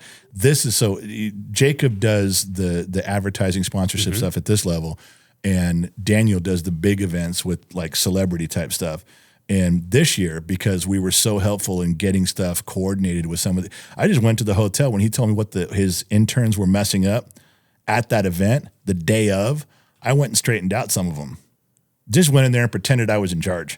Yeah, I literally went in there and said, aren't we supposed to have this room? And they're like, well, you can't have this room because it didn't you in the contract, so you just want to void the whole contract and refund the money. And they're like, they thought I knew everything. I had no idea what I was talking about. But we got a lot of things changed, and it helped him. So this year, he's like, look, not only can you be the social media part of this, and I want you to be part of it badly, because he's setting up these events, including us. He's like, when we get the green light, do you and Mary mind going to Vegas and securing the venue and getting all the rooms psyched out? I said, yeah, because I'll be out there every 2 weeks going, you still got everything. You're not changing anything, right? Because I want to know the person. The gift stuff. I want to know the person I'm going to drag into the corner. I'm going to pull you into the closet if there's a problem here. Tell him about the gift bags. Remember, he had all those gift bags and they ended up disappearing? Yeah, they lost all the gift bags. All the gift bags at the hotel. $6,000 gift bags per person. You know, like when you go to the Oscars and they give you all like it a could be TorkStrap, it Rolex. could be. They had a whole separate room for this. Yeah. And then John Travolta comes in and goes, yeah, it's my birthday. I want this room. And they're like, you're sure you can have it? And we're like, whoa, it's fucking our room. So he gave him the whole private gambling room and all of our shit disappeared. So what you're saying is John Travolta stole all your stuff? Yeah, he did. On one of his planes? Yeah. Do you see John Travolta in the room right now? Yeah, and he's stealing some of your stuff, man. I'll get him. Did you ever recover it or no? I don't know. I don't know. But it became, there was a lot of things that didn't work the way they were supposed to. And so this year, as we've doing these things, I've been involved early. Once the contracts are signed, I don't do any of that part. But I'm probably, I think Daniel would even admit I'm better at talking to people than he is. So once he's got everything inked out, he's got all the legal stuff done and everybody's on board, then I'll come in and start talking to every person, and saying, hey, this is what we're hoping for. Can you do this? And let's get this squared away and then try to make it happen. So I like that part of it with him, but he does the big stuff, which is helpful because that was one of the conversations that came up with the Good Boy Vodka people today was all these events that we do, if you're on board with that, I have ways to not only get you tickets to go do these things with everybody if you'd like to hang out at those events, but we can also put your stuff in there anywhere we want. You can put up a canopy, you can put up a banner, you can put up a booth and give stuff away. We could keep it subtle. Your name can just be on everybody's ticket. There's so much you can do with that. But again, I don't know how to tell somebody that. How do you present that in a pitch and going, look, man, I can reach pretty far in some of this stuff, but you got to give me a chance. Right. Let me, and as things pop up, let me call you and go, hey, can I put your name out here? I don't think you can be any less than honest. I mean, you're like, this is what I can offer you, and then it's up to them to decide whether that's value added enough to pay for it or not. Right. Here's what I don't like is that you got the one half where you're trying to throw people a really big package that's pricey. Yeah. And then you have the other group of people who are like, well, let me just try something. Right. And I don't think there is an in-between for you or them. I think it's wrong to just try something. And the reason is because of the rule of sevens. People have to hear something 7 times before it sticks. How many freaking Tide commercials do you see during the commercial breaks of 90 Day Fiancé, right? Like, it is unreal how much you have to see something for it to be retained, for it to be acted upon. So to say, I'm going to do a one-off $300 transaction with Gen X Talks in which they might be on a short and a little blurb on a podcast, fine, whatever. But the reinforcement happens. The return on investment doesn't happen until month 4. That's why I have to be so precise with these deals. I can't just think about what do I want today and then try to see what happens. It's something you feel and see over like a 4-month period. So I guess my only suggestion, both for people with products and people with media companies, is, well, I want to speak more to you because you're here. Your biggest hurdle, yours and Jacob's, is converting, right? Convincing companies that it's a good fit, making the conversion, making the deal happen. Well, do you mean conversion like turning their dollars into sales or just converting? Good question. Comments. Pulling the trigger. Wait. Or do you mean converting a conversation to a contract? A customer for you. Yeah. Right. So I have a website, I have a conversion rate, and that's how many people bought TorkStraps versus how many people just looked at them. Okay. You have a conversion rate. How many cold calls did we make, sits did we have versus how many deals did we close? Okay. So is that fair to say that your guys' conversion rate is tricky right now? And Jacob even seemed to. Oh yeah, I bet he's had 1%. I mean, or half of 1% because he's trying so hard the last 3 or 4 or 5 months. Yeah. And we're just now getting into some conversations that may go someplace, or a few have done little. But like you said right there, I didn't want to interrupt you, but you said, well, you didn't think it was fair for someone to come in with a $300 or a $500 thing in the beginning and try a few little things. Well, number one, I agree, because how do you measure that? You don't. There's you better just be okay with doing it for fun. You better just have a good time with, hey, we were on Gen X Talks. Well, did you sell anything? Nah, I don't know. It's $500. I don't know. That would be an interesting, sorry to cut you off, but for our listeners, we always like to pose questions. If anybody has had success, because there are a lot of those, we'll post, I'll make one mention for $500, or I'll post it for 24 hours, or something like that. Has anybody had really good success with just doing a one-off, one quick thing? I don't know. Yeah, no, you don't know, but I'd love for our listeners to let us know. Yeah, I don't know if they would, like I said before, I don't know if they'd tell us. Well, they wouldn't have to, the person, like on our end, if I let's just say I came to you, you made one post and all of a sudden I got 1,000 new followers, or I got, $500 more in sales, because then I would know very quickly. Well, if you can associate it with the timing. Sure. The video dropped and within the first 3 days you got some, maybe you could have some correlation. Yeah. Yeah. It's messy data. It is messy. It's messy data. That's why it really does your rule of 7. I wish, the kind of funny that we're talking about that problem company we had in the beginning, which I will qualify that statement with, the girls that I was dealing with were absolutely wonderful. Mm-hmm. There was nothing, they were not trying to be mischievous at all. This was on the other end of it, the back end that was a problem. These girls were great and I liked them. Before this thing kind of turned south, they did give me a glowing letter from their letterhead talking about that their sales got a huge bump.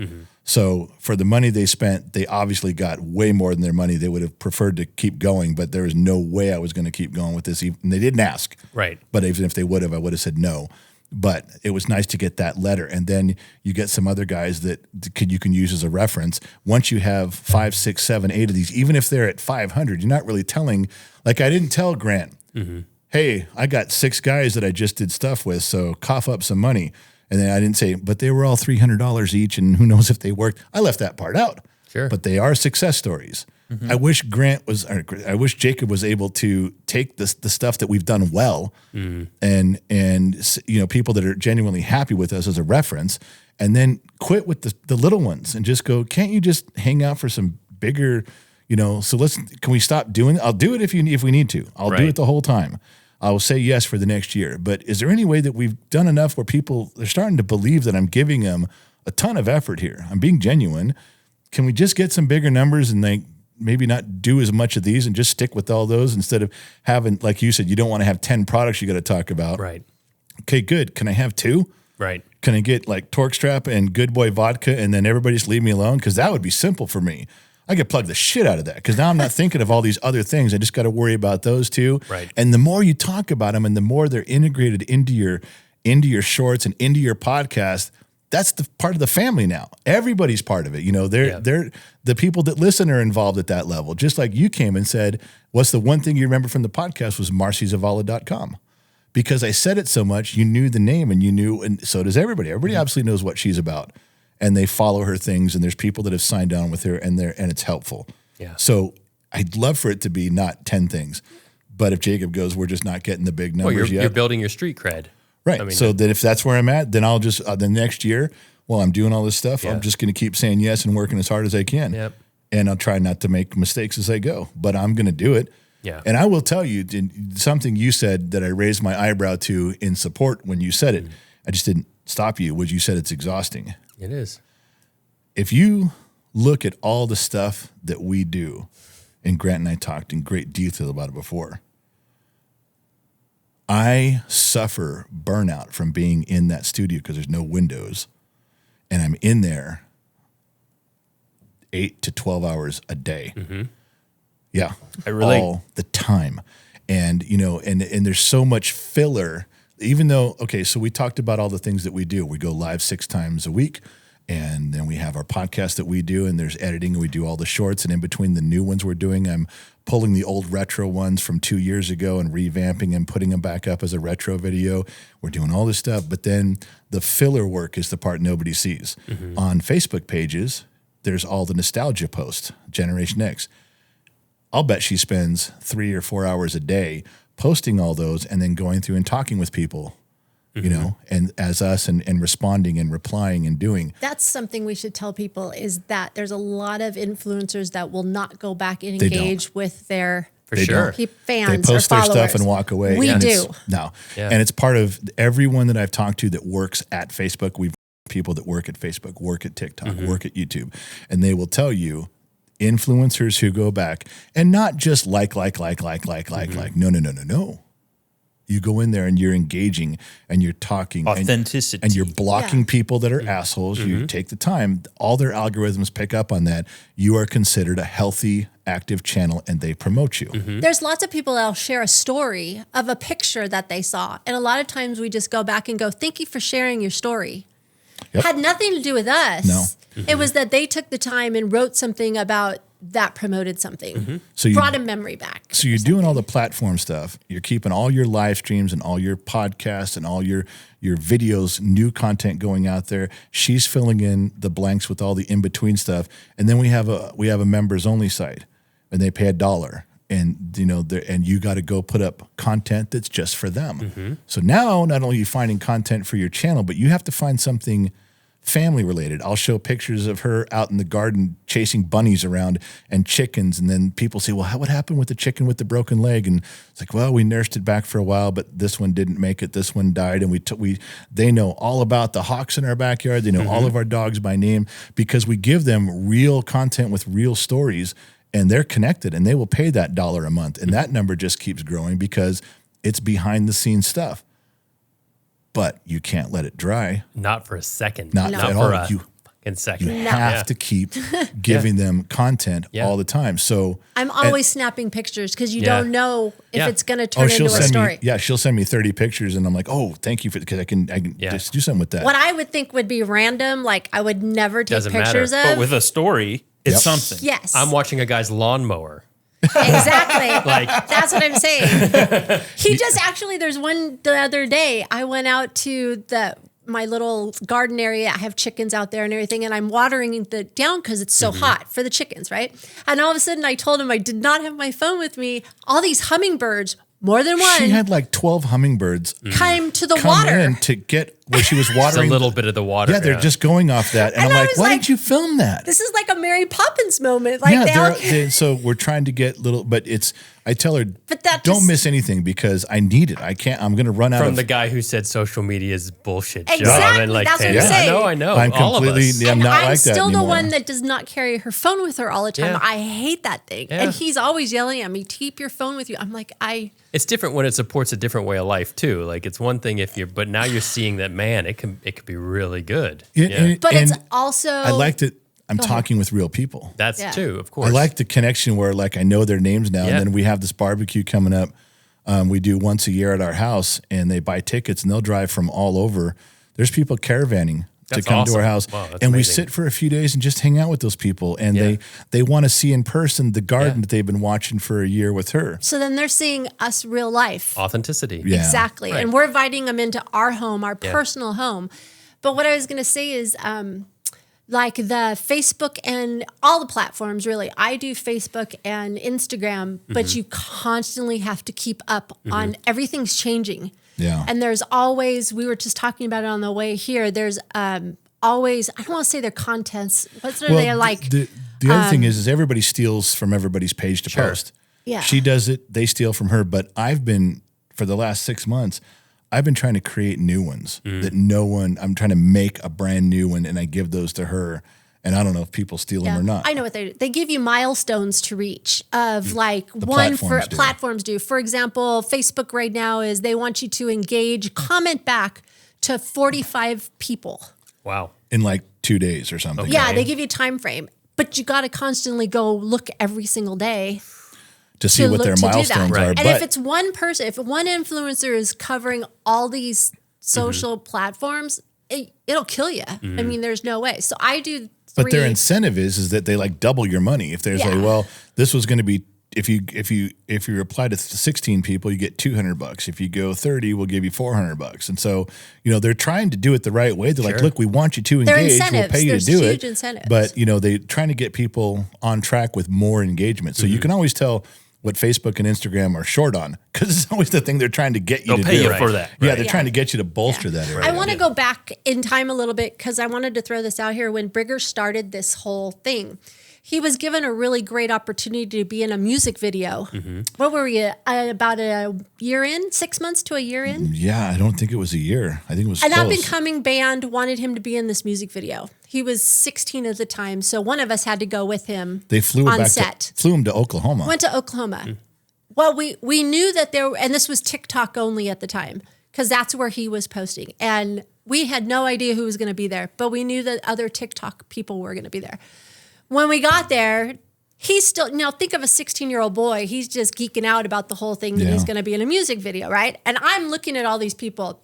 All these TikTokers range in age. I think Briggs was the youngest. Then you got up to 40-year-old, I think, at the time. And and on social platforms, It was TikTok only. His social rating, he was right in the middle. He was right in the middle at that time. He time. wasn't the lowest one with the worst fans and viewership, but he wasn't near the top. But here's the opportunity he got, which I had to sit him down at the hotel and go tell him, you have a very unique opportunity right now. You need to go pick every single one of these people's brains now. You're right. Go sit him down in an interview. You may never post this interview, but you go just talk to him. He goes, what am I going to talk to him about? I go, ask him how they started. Ask him how many people they have. How did they do it? What did they do? And he goes, okay. So I had coordinated and singled off these people once I knew who they were. And he sat down and spoke to them. and got so You had much. a great setting too. You guys had 2 rocking chairs. Yeah, on I found country this. porch. They were shooting this video in the Oklahoma backwoods, and we were staying at this house during the day. It had a porch with like 2 rocking chairs. Nobody was on the front porch. Everybody was in the back. I said, "We're doing it here." And I had my phone camera. That's all we had because we didn't think of bringing anything. And I sat there as still as possible, holding my camera while he's interviewing. We had no mics. You can hear it clear as day. The picture was perfect. And he got so much information from these people. And now, till this day, there's only one person that's bigger than he is out of that whole group of probably 6 Shoe of them. Lover 99, Ophelia, Mama Tot. Mama Tot, And Shoe she's Lover. gigantic. She gets $50,000 contracts. he got to And what talk. is she? What is she? She just does positivity. Yeah. But she's very real about it. She actually does it Yeah. in a good way. I don't like all Not this. frou-frou. It's No, just, she actually sits down and says, I'm here for you. I'm feeling for you. I've had tough days too.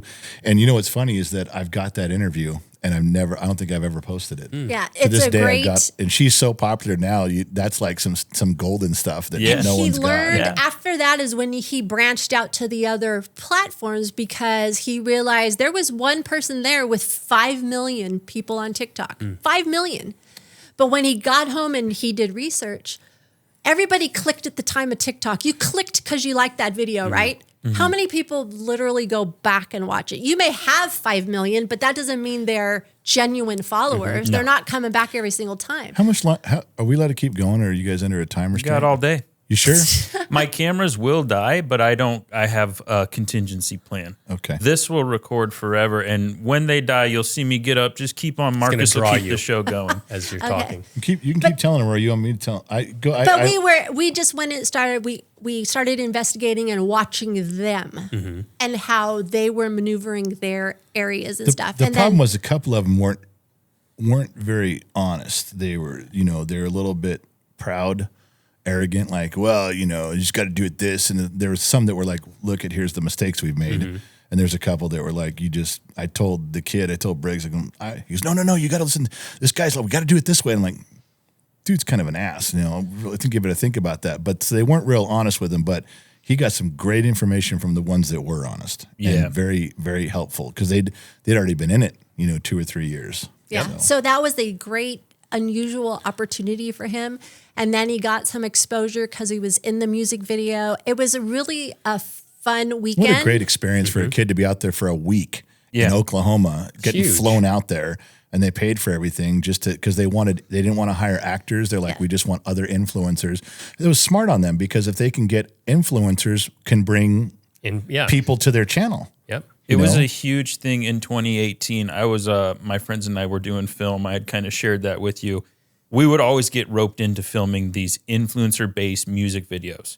Generally, it was a 14-year-old kid trying to do some rap, surrounded by TikTok stars. Exact same concept, and there is such immense value in collaboration in that sense. And there was some very savvy managers early on in those days who thought, I can get these people around me for pretty much free, and they have followings of this. And all the young TikTok users, they didn't understand monetization. They didn't understand the value of product and brand in that aspect. It was just, I want to be famous. Right. Yeah, but I think the knowledge that he got was more than any money at that point. Oh, yeah. Because he saw good, bad, older, and this band just happened to be Gen Xers too. They were older. It was an older band. So it was right in his wheelhouse, who he was trying to hit. But the knowledge of spending all that time and just talking to these people. He absorbed quite a bit. Oh, he came back. Where was that in the scheme of his 2-year trying to make things work? This was after. Well, this is after Gen X Talk started, so Okay. we were Okay. probably 10 months into Gen X Talks. Okay. So he had enough of a following to be noticed and asked to come out Gotcha. there. That's what Yeah. I wanted to know. Yes. I'll tell you something, since you keep bringing up for the listeners or viewers on your program, something that I've noticed, and I'm sure everybody notices, but you never really say it out loud.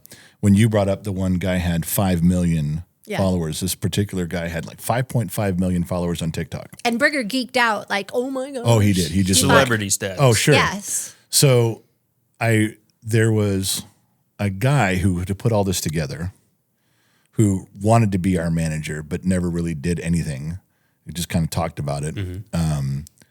But at the time, he brought up a point. He said, he told me a story about this guy with 5.5, that somebody came to him with an energy drink. He said, you got 5.5 million. We're going to pay you this much money.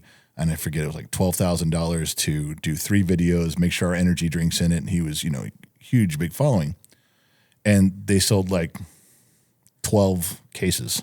Okay. It bombed. 12. Right. And I said, and I'm listening to the story and go, well, how could that even possibly be? And he goes, I want you to watch something. Go look at his channel.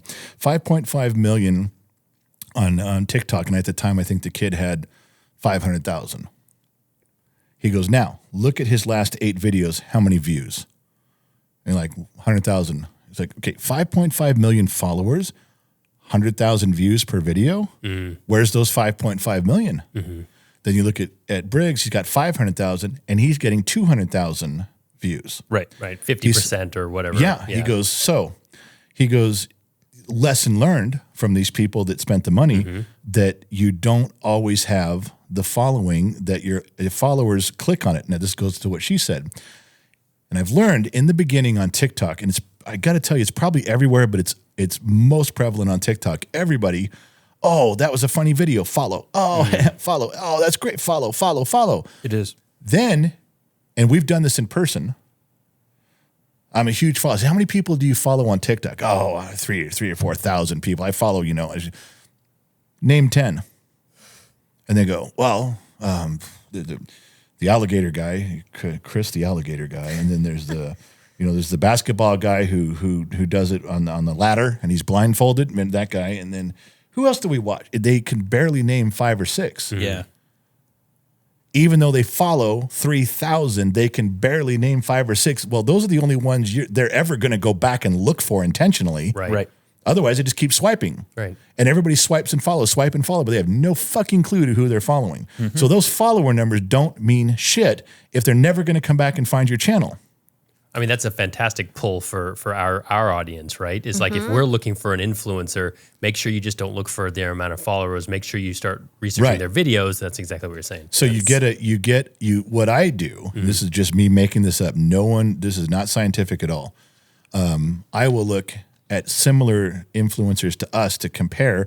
Well, they've been around 3 years. They're doing similar material, Generation X, and how are they doing? These guys got, and what I do is I look at how many followers they have or subscribers or whatever channel you're on, and are they getting 10% views? There you go.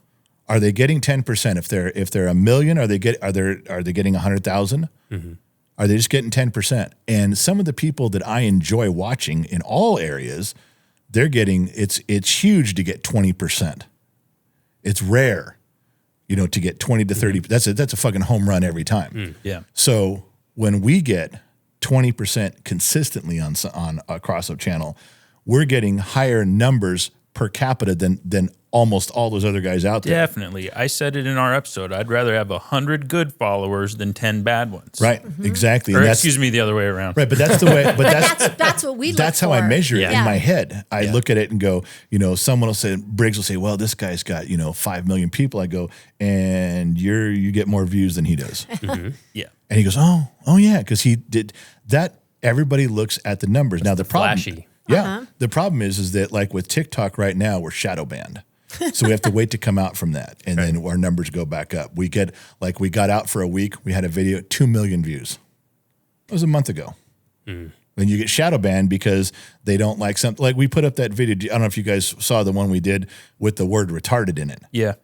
And it's a huge video everywhere, and TikTok banned it. Their AI banned it because of the word. So we have to go through a submission process. It'll get reviewed. They'll say, oh, yeah, you weren't using it in a derogatory way. They'll put it back up. By then, the video's lost all its momentum. Right. And it does count as one of their algorithm strikes against you. Was that legit shadow banning? Do you have anything to back that up? Because I've felt that I've been shadow banned with no data or evidence to back that. Hold on 1 second. Is it okay if I stand up? Yeah. Okay. Every platform will tell you there's no such thing as shadow banning. I sat with YouTube twice in person with one of the highest ranking guys in YouTube. He goes, there's no shadow banning. Okay, there is, and you're fucking lying. And then people that work there, And they're like, well, this is what I do. I work in this area. I build the algorithms that shadow ban people.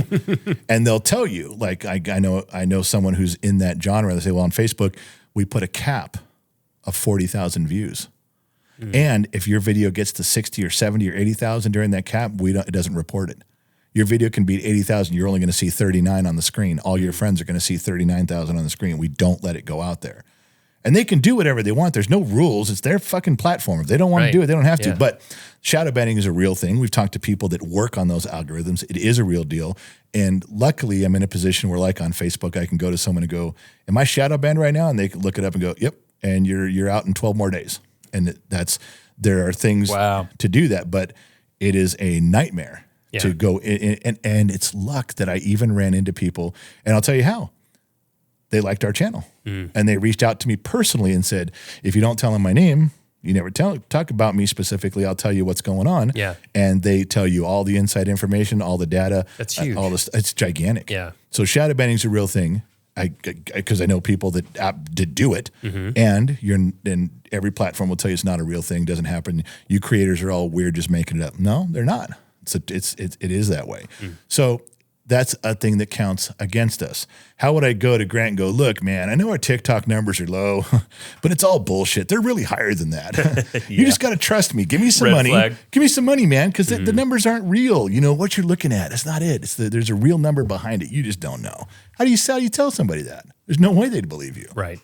And I don't even know that I would know the actual number difference between what is on the screen but I'm fortunate enough to be in a position with some of these things where I do know some of that stuff. I'd never be able to prove it. I just got lucky that it's there. Well, and I think even if you know it, and even if you're asking somebody to pay you money for it, even if you can kind of somewhat prove it, people are still going to be like, I don't want to invest with somebody who And that's the problem. That's one of the things that worked out for our benefit today with talking with the vodka girls. They, if you know John Daly, he's very on the conservative side. He's been on Fox News. He wears a red, white, and blue, and he does things. So their whole company and their associations are more conservative, right, and center right thinking, where we have a lot of trouble attracting someone who's on the left because they're like, no, you guys are assholes. And we're pretty clean on a lot of stuff, but yeah, we're very pro, Constitution. I'm very pro, Second Amendment. There's some things I have views on. If you don't like it, I get it. But associating with them is helpful because they don't care. They're like, yeah, we're okay. If you get banned for this stuff, fine, we'll get banned right along with you. We're just going to put the dollars there and keep you going. That's what I like to hear is that someone's, because we're little, I like it when a bigger company comes in and says, we're going to put our arm around you and we're going to ride right along these rapids with you. And I think, great, because don't be mad if they get mad at me and they're like, nope, we don't even care. We get it. That is a huge relief when at least you're talking to somebody that's reasonable. And luckily for us that the Chris Cuomo thing, Jacob shops that in what we're doing because that shows that the left is willing. It's like, well, if Chris will do it, if Chris is willing to have these guys on, you won't fucking advertise? What the fuck's wrong with you? All right, if Chris is willing to have them on, we'll do it too. That was such a blessing for that to come out of nowhere. Yeah. And the story behind that was Chris just walked up to the producers told me, they called me on the phone and said, normally every day we come up with a list of 10 and say, Chris, pick 3 and we'll get them on the program for you. And Chris walked up and said with the phone and goes, find these guys. So that was a legitimate, it wasn't solicited. He came to us. So that is a little tiny thing that's a blessing to help get past, the shadow ban and the right. and the conservative and they're on that side. So well, your diehards will stick with you through whatever the ups and downs are, right? It's just the new people out of who don't know who you are, don't know, then it's confusing and it's scary but people who know. Can I bring something up? I think no. I'm just kidding. Sorry. No. Move along. He asked the question. Did Marcus say so? Because you have to check with him. I think we're good, right? Bring it up. He asked the thank question. You didn't. I just want to say how important product is in this whole ecosystem, right? An influencer can get 1 million followers and all this, and it sounds like some pay-per-view and incentives from Facebook when you play their games, but those are all kind of depending on what they're trying to push that quarter. Yeah. And there's just really not a lot of pay-per-view revenue, right? Right. The backbone is really product and all that. So I guess what I want to bring up, if you guys had started all of this if you could go back to the beginning, would you have had some more products in mind that you would have kind of pushed, or maybe some catchphrases or anything like that? Okay, you're talking about the products we produce. Like, well, your product is your media, but as far as something somebody can come and purchase, you have Patreons and all this stuff. I don't think so. I can't think of anything. I don't know. We do merchandise, but it's just. But it's not a big. Do you think you had imposter? A little bit of. We all talk about imposter syndrome. Is like, who the F are we, and why would anybody want to buy a shirt with our name on it, kind of thing? Absolutely felt that way for the first couple of years for sure. It's like, why, let's make a shirt on it. And that's what a for? whole nother beast in itself. Is somebody really going to want another coffee mug? Yeah. And are you going to produce the shirt that somebody's going to? That's a whole nother beast. Oh, it is. Yeah. Of what, and a lot of times it has to go with the flow of what's happening at the moment in time. Well, that's like, there's something we've learned is that she's exactly right on that point. A catchphrase will come up. What was that? It was the cowboy one. The cowboy one, the small town, the song he did, and he goes, "Can't do that in a small town." Or try that in a small town. Try that in a small town. And that was one I go. As soon as that hit the news, I came on our live stream and I agreed with that guy. I said, "You know what? I'm with that. I'm with the small town vibe. And if you don't like it, tough shit. Then don't watch my show." And the next day, she put out a T-shirt. She designed a T-shirt and put it up on and sold it. But there's been times when a cool catchphrase and something had happened, and then we wait a month and then nobody cares. Right. So, that's also going back and looking at your comments too, because your followers are going to go, I'd buy a shirt that says that. I'd buy that shirt, yep. That's something you need to go back and look. As soon as they start talking like that in a live stream, and you got, 500 people watching you and 200 of them say, I'd buy that shirt. Mm-hmm. And you better make the shirt tomorrow right now, because they're not going to buy it in a week. It's an impulse buy, and I get that because I would do the same thing. Yeah. Absolutely would do the same thing. Yep. Yeah. So merchandising is just a whole nother. It's a whole nother beach, but you still, I still can't see us making like a living off of merchandise. I can't. I just think, I think Patreon. I think that's your advertising of your YouTube members. Brand. You get a little bit of income from memberships. You get a little bit of income from Spotify. You get you get in small little revenue streams, and I think merchandise would be another small one to do. Farm it out. We're building a Shopify where we can put our ideas up there, and we have vendors that'll be the fulfillment centers. Mm-hmm. We'll get a small cut of it, but fine. It's another small revenue stream that comes in. And I just thought of something we did at the very beginning too. We did a thing where Briggs put up stickers. I had made them or bought stickers or something, and he just did this picture and said, "Hey, if you email me, I will send you stickers." That's like getting your brand out there for free. So we got bombarded with addresses, and we just started sending them out. Stickers, $1? Sure. Put it in an envelope. We'll send it to you. That's just getting the brand out there. But we do that at car shows too. We'll give away shirts. We'll go to a T-shirt guy and go, look, just make a bunch of cheap shirts. Have it, a cool design on it. Have the, the event on it, and just use the cheapest shirt you can and stuff like that. And then we give them away. Tell people, hey, these are giveaway shirts. If you don't want to wear it, wash your car with it. Right. And just fine. But it's giving something away, and it's out there, and it was cheap to make, and there's a lot of people still have them. You got to treat the name's always there. You got to treat social media just like any other new business. You're going to have to put some cost out there to get your name out there, and it's going to cost you something. Yeah. So this whole thing for it's small revenue streams I think help, and I include Jacob in that with getting little sponsors to do some stuff, and he knows if I said, hey Jacob, how am I doing for that $500? You'd be like, yeah, you're really working your ass off. It's like, it comes not worth your time. Comes out to $3 an hour. Right. But I'm not upset about it. Yeah. I'm not begrudging. That's like, I signed on for this. I'll do it. Let's keep going. Fine. At some point I'm going to go, hey man, I can't keep doing this anymore. But for right now, I'm saying yes to everything I can. I'm trying to build the resume for Jacob so he can say, hey, we got good letters of reference from 15 different people. And now we're no longer doing $300 ones. Kind of our bottom line is $1,000. And I wish he would just find a way, or maybe it's after I get my act together, that we could get to a point where we just have 2 sponsors doing a retainer thing, and then let me pour my heart into that. Yep. I'm not going to slow down. No, you shouldn't. I'm going to keep going harder, especially if someone's got their hard-earned money out there from their company. That's not mine. Yeah. That's something they're choosing to give to us. the best place to be is where you can turn some of those things down, where you're like, we've Right. got 10 this month. Where Well, we're good. and she got to that point. There's already, she's Yeah. like, I don't want to go to all these things. And I Yeah. said, okay, don't. Yeah. I'm going. Yeah. I'm going to load it up. I'm not going to stop. I said, yeah, I don't want to be, just like we put out all the content, I'm not going to stop for this next year going and doing and trying. Now, at the end of the year, if I give it that much effort and it doesn't pan out, well, then it wasn't meant to be. Right. But I'm never going to look back and say that I didn't try it and I didn't I'm never going to have her or Briggs look at me and go, Dad, if you just put in a few more hours, You would have made it. if you'd have gone to a couple more events, Yep. that would have been the difference. That if we That's fail, a huge thing. that won't be the reason. So in life, before this, what did you do? As little as possible. Yeah. Not true. I worked on cars. Okay. Yeah, no, I was a mechanic. stop. Okay. I was a mechanic. I worked on cars. Yes, you Master did, but- mechanic, right? But you owned your own business. Okay. He never says not that.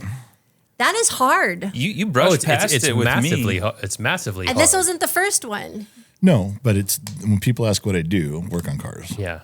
But he Yeah, has the okay. element of building a business too. So Right. a successful business. But also for, even for the listeners and stuff, it doesn't matter what you do, what your background is, what it is. I mean, we have a 3-generation span between the three of us. And, you've got Grant who's killing it in his 30s. I'm doing pretty good in my 40s, and you're just starting out in the scheme of things and killing it in your 50s. And the funny thing is that we retired. yeah. We were going into our golden years, and then Briggs comes I up with work this as one. hard now as I Yes. did when I was working. That's did how it not always think- works. taking care of 8 kids. Yeah, Yeah. we had no I'm put- idea that's a Only I'm not driving across town to do it. I do it in my backyard, but it's the same. It's effort. I get my ass kicked at home now. But we enjoy it. It's fun. It keeps us busy. And so, yes, a Gen Xer can do it. You can. That's one of the things I got so mad. And I just, at VidCon, we went down to VidCon. This is the second or third year we were down there. Second year. And the seminars were shitty.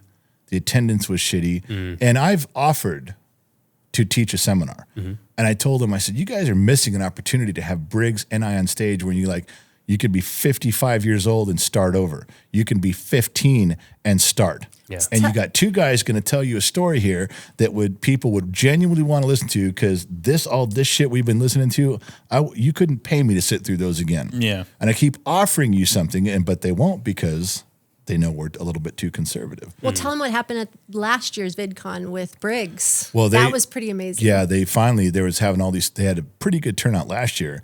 And Briggs was doing a lot of interaction with all the panels and stuff. And finally, one of the panels started. It was a big packed room. They yarded him up on stage. They were getting people that had like 20,000 followers, then 50,000 followers. They And then they wanted got somebody that had over 100,000. And then there's nobody standing up anymore. I say, so nobody with 1 million in the room? And Briggs goes, me. And they're like, and they knew, like, wait, Gen X talk, come up here. And then they put him on stage, and he did great. He did wonderful that's up awesome. there. But they don't, it's like, you guys don't care about, the things you should be caring about. Right. Yeah. You're just so like, well, we're fine. We'll do what we can. I saw a video just on accident the other day of this guy who was been there every year. And he goes, he's doing an interview with 2 guys. He goes, this is the worst one ever. And he was down there at VidCon Anaheim. He goes, and I guess the Hyatt Hotel, is there a Hyatt Hotel nearby? Yeah, there is. He said, that's the one all the creators and influencers stay at. And I didn't know that. That we don't. Yeah. I We didn't didn't. stay there, but they said that's the hotel. So there's usually thousands of people surrounding that hotel waiting for influencers to walk in and out. And VidCon was started by a YouTuber, just so you guys know. And it goes, I mean, and this was one's like- got this. She goes, this year, nobody. He goes, there was nobody. All 4 days, there was nobody in the lobby. There was nobody standing out front, because they've taken this thing to a point where it's like they've isolated so many people that, well, you don't really fit our mold. Okay. Wow. Well, you've done that so often now. Nobody's showing up. Wow. You have no good panels. They anticipate how good a panel is by how big a room you're in. I go into the room and sit down early, and I'm like, wow, this is like got 12 chairs. They're not anticipating this to be a good panel at all. You go into one and there's 1,000 chairs. And 2 years ago, it filled. YouTube guys come out there and they're standing room only. There were so many of those things that they had a room of like 500 chairs, and they pulled the partition. You said they closed it off because like, there's no way we're not even filling this part of the room. They pulled a partition on there. They don't care about actually having good content and good people. and this video and there's others that are turning on them now and going, we're not even coming back next year. I mean, you would think that would straighten them up pretty quick, right? I mean, like, We'll see. Yeah, okay. But again, I'll write a letter because they have a thing where you can opt into being considered. And I write the same letter every year going, you're missing something here. We're not too bad. It's just like what you guys are doing. Gen X Cox can do this at VidCon, where the audience could ask us, how did it happen? What were your fails? And they do. What were your wins? They have it all set up. Every panel can pass microphones around in the audience. They have security that'll do it. Yeah. You can have a fully interactive one. We sat there there's supposed to be a lesson on artificial intelligence. And this woman had a 45-minute seminar. And 30 minutes in, I said, can you stop telling us your resume?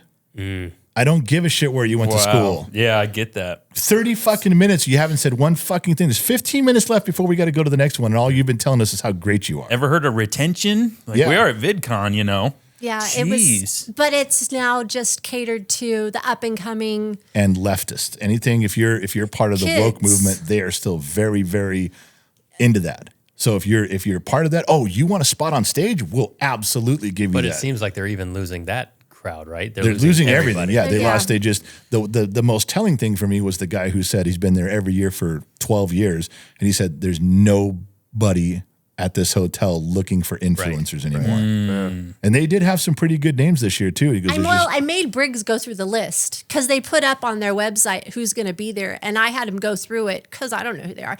And I think he pointed out 5 and that one group. Well, jet lag. Jet lag. They do a thing where they give Kinda like prizes. the Amazing Race. They They've go done all a- over the Okay. world on airplanes Okay. and boats and do stuff and take pictures. And He loves it. It's a he loves YouTube those guys, channel. and they seem pretty cool about it. That was actually the only thing that I've ever pitched was because we had a guy from Netflix who we're talking to. He did I forget how he got a hold of us. I don't remember. But it's like 7 different emails and 3 phone calls with people. And then all of a sudden I was on a Zoom call with this guy from Netflix who him and his animation team did Archer. and some other stuff. And he was talking about turning Gen X Talks into a cartoon like F is for Family, but just a little bit different. And, we've already got so much material. He's like, this thing could almost write itself. So I'm waiting to see if that turns in anything. But even if it doesn't, I don't think that Gen X Talks has enough to even be a 1-hour special on Netflix. And it's too big for doing a stupid show. Like I could put together a cartoon just on YouTube. But Nebula is a platform For creators. It's built by creators, and they're pretty powerful right now. And they will take a show. They even said, we will take stuff that's not big enough for Netflix or something like that, or HBO or Paramount, but it's way too big for just putting it out on YouTube. And we're kind of the middle platform. And they list all these shows, and I look at Briggs. He goes, I know every one of those shows. I go, are they good? He goes, they're fucking solid.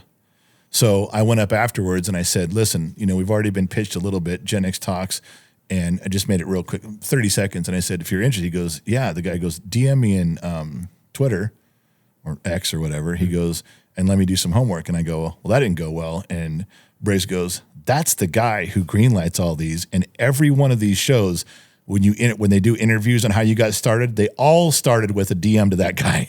Wow. And I was That's like, amazing. oh, well, okay, now I don't feel so And the bad. funny thing is here we're doing the same thing going, oh, Briggs, never mind. When Right. everything Nebula is very new. We should be looking at Briggs going, he probably knows something, Right. Well, yeah. because he's in that world. Well, Briggs That's- came up. He goes, out of all the Nebula guys, after the panel was over, he goes, that's the guy. I think his name was Sam. He goes, you Yeah. got to get to Sam. And I go, what do you want me to do? He goes, pitch it. He goes, you're going to get 60 seconds. So suck it up, Buttercup. Get up there in line. And when it's your turn, don't fuck it up. Yeah. And so I just said, hey, man, my kid digs all your stuff. And I just heard about you today. But apparently, because we've already been talked to about this. So let me know what you think.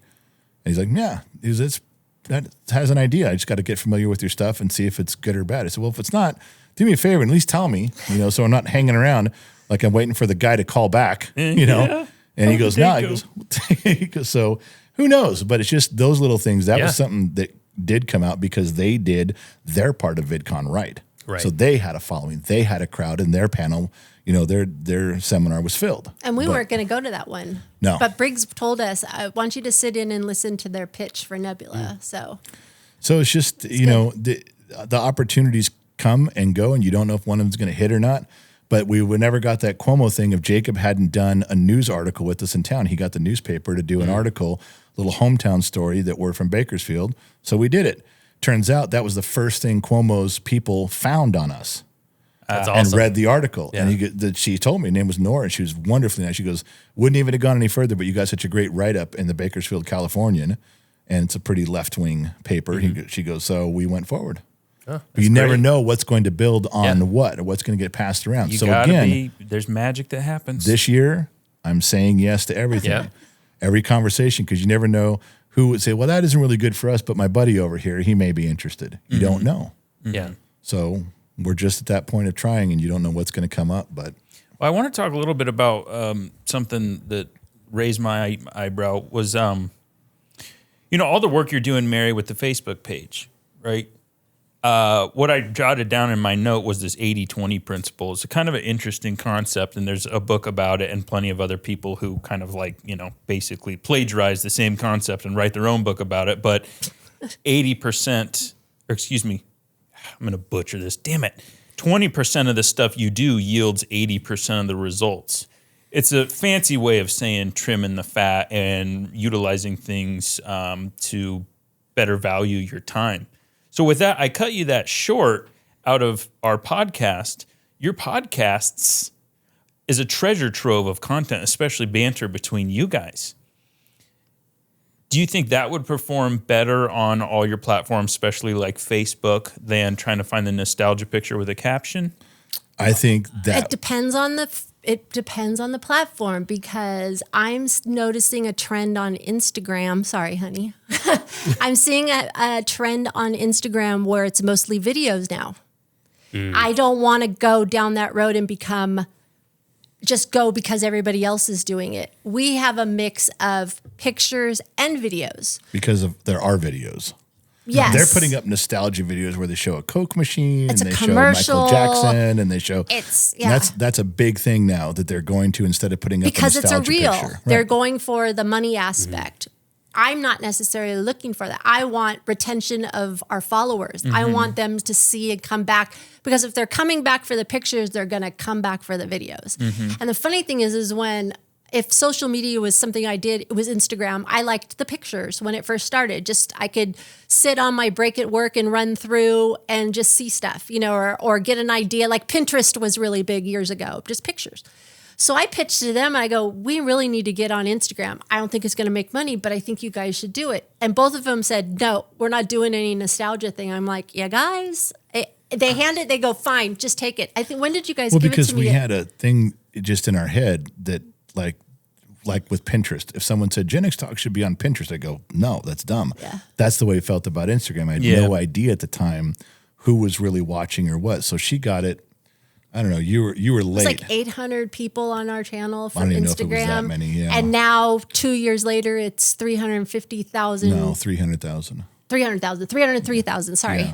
Yeah. And growing. But would have never, she was right on that. I just didn't have a clue. But to your point, I realize what you're saying. I thought about it just like you before. I don't have time. No, that's the and other I thing. can't afford to pay somebody who would want even if it was as low as $50 for every perfect reel they could Too snatch much out of money. there. It doesn't work. I could not afford Yeah. to have somebody, and I wouldn't accept it unless it was like the quality you're doing. Yeah, and we've But if thought somebody about came it. up and said, "Hey, I can make these for you like that every day," and I'm like, "Okay, how much?" Like, well, I can do $50 and I'll do 10 a day. I could not afford to do that. But from your aspect, not talking about the financial, yes. There is so much in there that is so funny and is so the banter on that. You could almost make another channel just of podcast reels. Go back 3 years and you could have 700 of those things. Yeah. And they're funny. You just said another channel, Mark. This Yeah. is what I'm getting at. You're like the guy who keeps adding rooms to his All house. the time. If someone said, All the if time. someone sat here and said, I can make shorts as good as Grant and I'll do them for free and I'll do 3 a day and they're all going to be your podcast stuff, I go, then let me start another channel. Because the Gen X Talks podcast short channel, and you knock yourself out, that would be one of the biggest channels within a year, because that's the content that's there. But Well, listen, you have something more valuable than $50 a video. Someone could come to you and say, hey, Mark, I'm going to give you $5,000 and I'm going to edit all your shorts and content and revamp all your stuff and make sure your YouTube is high engaging, increase your click-through rate, all that stuff. Because you have value in a company. Now you're thinking, what do I have to sacrifice? Obviously, it's some type of sponsorship or portion of your company. But that's something I had to get really good at learning, was because, like you said, I looked high, low, Bangladesh, you name it, for someone who could edit reels or shorts out of a podcast like I could. They can't do it, and they won't do it. They don't want to do it. The price is crazy. Time consuming. Because you have to be once again, you have to be part of the family to get that. So you have to have somebody in bed who is willing to listen to the episode, retain it, understand what was good about it, what worked with it, why bringing back up Mary's joint pain is relevant in this week's suite of reels we're doing, or just in general. Marcus and I have had to learn a lot how to leverage the clout that we have, or the following that we have, or just the, hey, you're going to participate in the upside of what's going to be something awesome. So to be very literal, what you need is like some type of executive producer is just like, I want to be a part of this and I want to put in and grind, because it's just freaking hours. Yeah. You can't do it. Well, and truthfully, it's like I mentioned, when you edit your stuff, you have to have a feel for it. Yeah. You can't just be analytical about it. You can't be like, okay, I graduated from film school and I know how to edit, and I really listen to your podcast and I totally get it. It's great. Let me make some stuff out of it. If you don't have, it has to look right on the screen to you. It has to flow and click and switch, and the scene has to move forward and backward. It has to make sense as you go along. And when you don't have it right, you do it again. We've tried three people, and the same exact thing, and it goes back to him doing it because it's so much better. And you know what? I stopped because we get no damn views with this show. It's true. It kind of brings me to my indecent proposal. I made you that video for a reason, and I told you I get way too excited about crap like this. I get in way over my head, and I make promises that I can't keep. So I've been thinking about this a lot. But what I was thinking was, what could be really fun is to maybe Marcus and I come up, and either if you bring Marcus on for like an I know a guy, whatever show we do, but let me produce fully like we are right here. Edit fully, take full ownership of the entire publishing process of one episode. And again, it's going to take a lot of my time, as you know. It's going to hurt.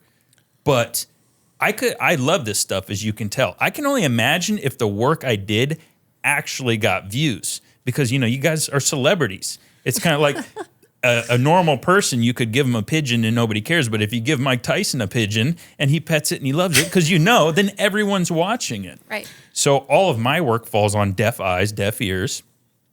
And again, I'm not making any rock solid proposal other than I geek out on this stuff, and this could be really fun. And at the least, we'll all learn something. Well, let's look at it this way.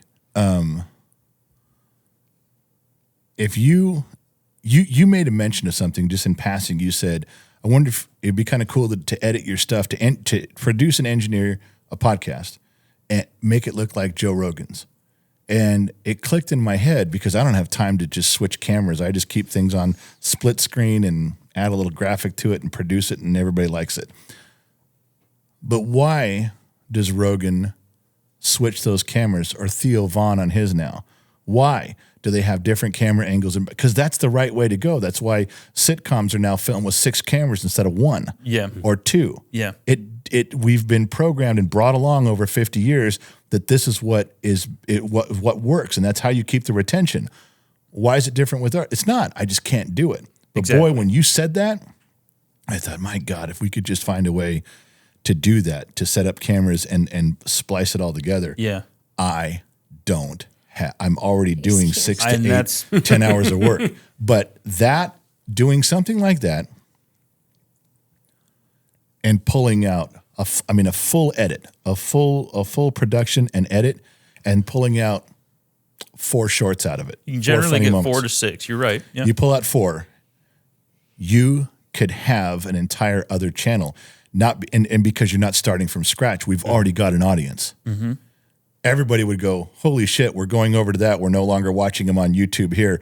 Those edits are insane. Mm-hmm. We're all going over here. Spotify would leave Spotify to wherever we put that. It would be an entire other channel with its own, completely with its own gig. Why would you do it? Why wouldn't you just make the next video that comes up just looks awesome and see how people respond? Why would you change? Why is your instinct to jump to another channel? Well, I know how I feel. Maybe I wouldn't right away. Maybe we would do something and then say, okay, now it's over here. Yeah. And only because of the revenue stream, I would think would be different that would be so powerful. You wouldn't put that one up on every platform. You would pick the one that you're going to stay on. And you say, okay, we're doing Spotify video podcast. It's going to go on Spotify. Everybody's going to go there because we're at a point now. We have so many followers. If I said you want the really cool one, you're going to go there. Mm-hmm. If I keep it here where it's at, and I just add it to the next rotation, we'd probably get an increase in viewership, but nothing like if you hit a brand new bang and tell people, say this is coming, this is coming, this is coming. You're going to have to go look. I think that the initial kick on something that is so drastically different, I would put it someplace. No, and maybe you're right. Maybe leave it on a playlist for a little bit and see how it goes. But I'm telling you, my gut instinct was just make another place in the Gen X Talks world for it to go.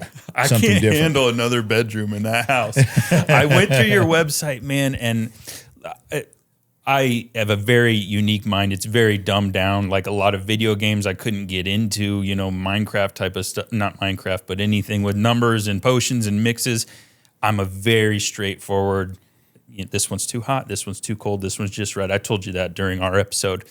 But I just think it's hilarious that you went straight to, let's throw another room on and see how many people we can fit in there. Always. Well, you're on the conservative side, presumably is a fan of Trump. Remember what he told the EPA: for every one new policy you bring out, you need to cancel 3 antiquated ones because we can't have all this noise. We can't have all this. Yeah. Look, I'm not trying to say anything profound. I just from the hip brainstorm type of stuff. But that's what I see, and I think that I see that once that formula is laid out of creating that Joe Rogan style show, it's the hardest part is starting it. Figuring out the workflow, who can do it, what are the hours required. But then it's a rinse and repeat process. And if that process is revenue generating, it justifies more investment and more investment and more investment, and it becomes a self-fulfilling prophecy. I think you're right. I think that you could almost get rid of a third of Gen X Talk stuff after that gets going for 3, 4, 5 months. Or creatively consolidate it, whatever. You would not for the time factor. Like, we don't have time. No. That would almost take up more of the viewer's time. Mm-hmm. They wouldn't even have time to go do some of the other things on our channel.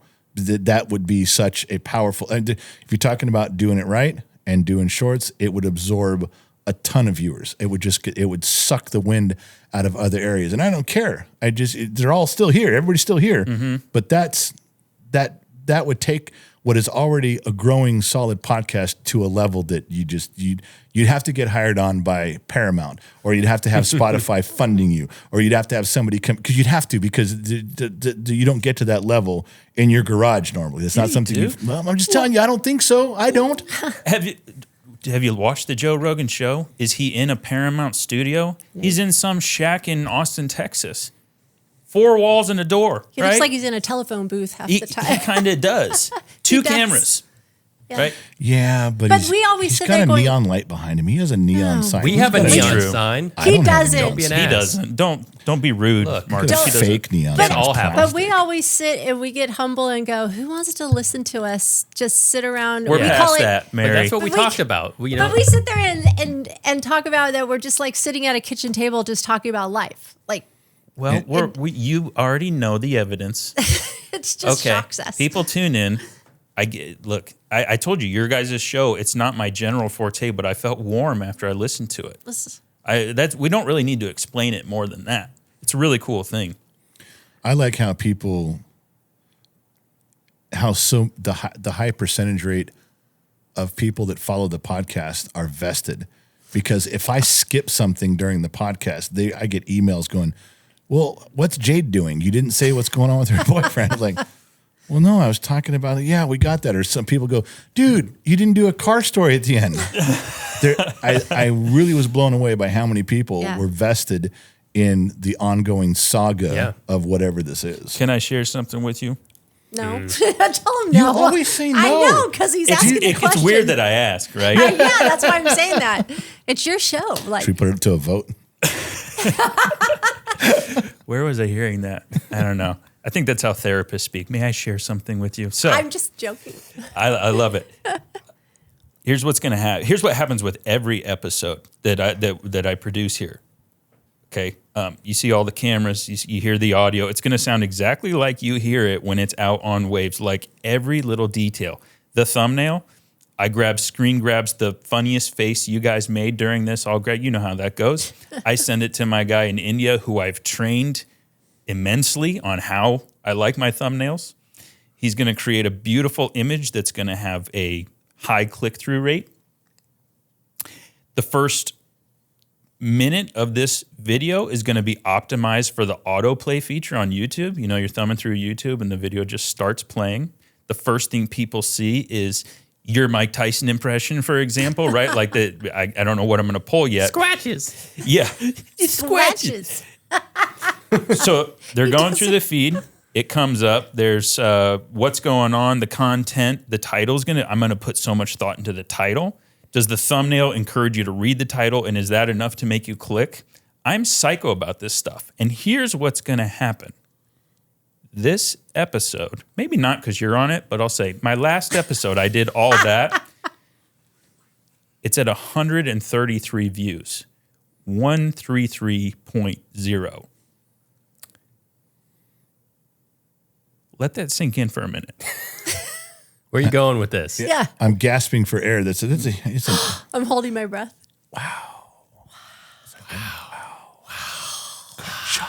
It's the best dead air I've ever heard. I actually don't know where I'm going with that, but the point...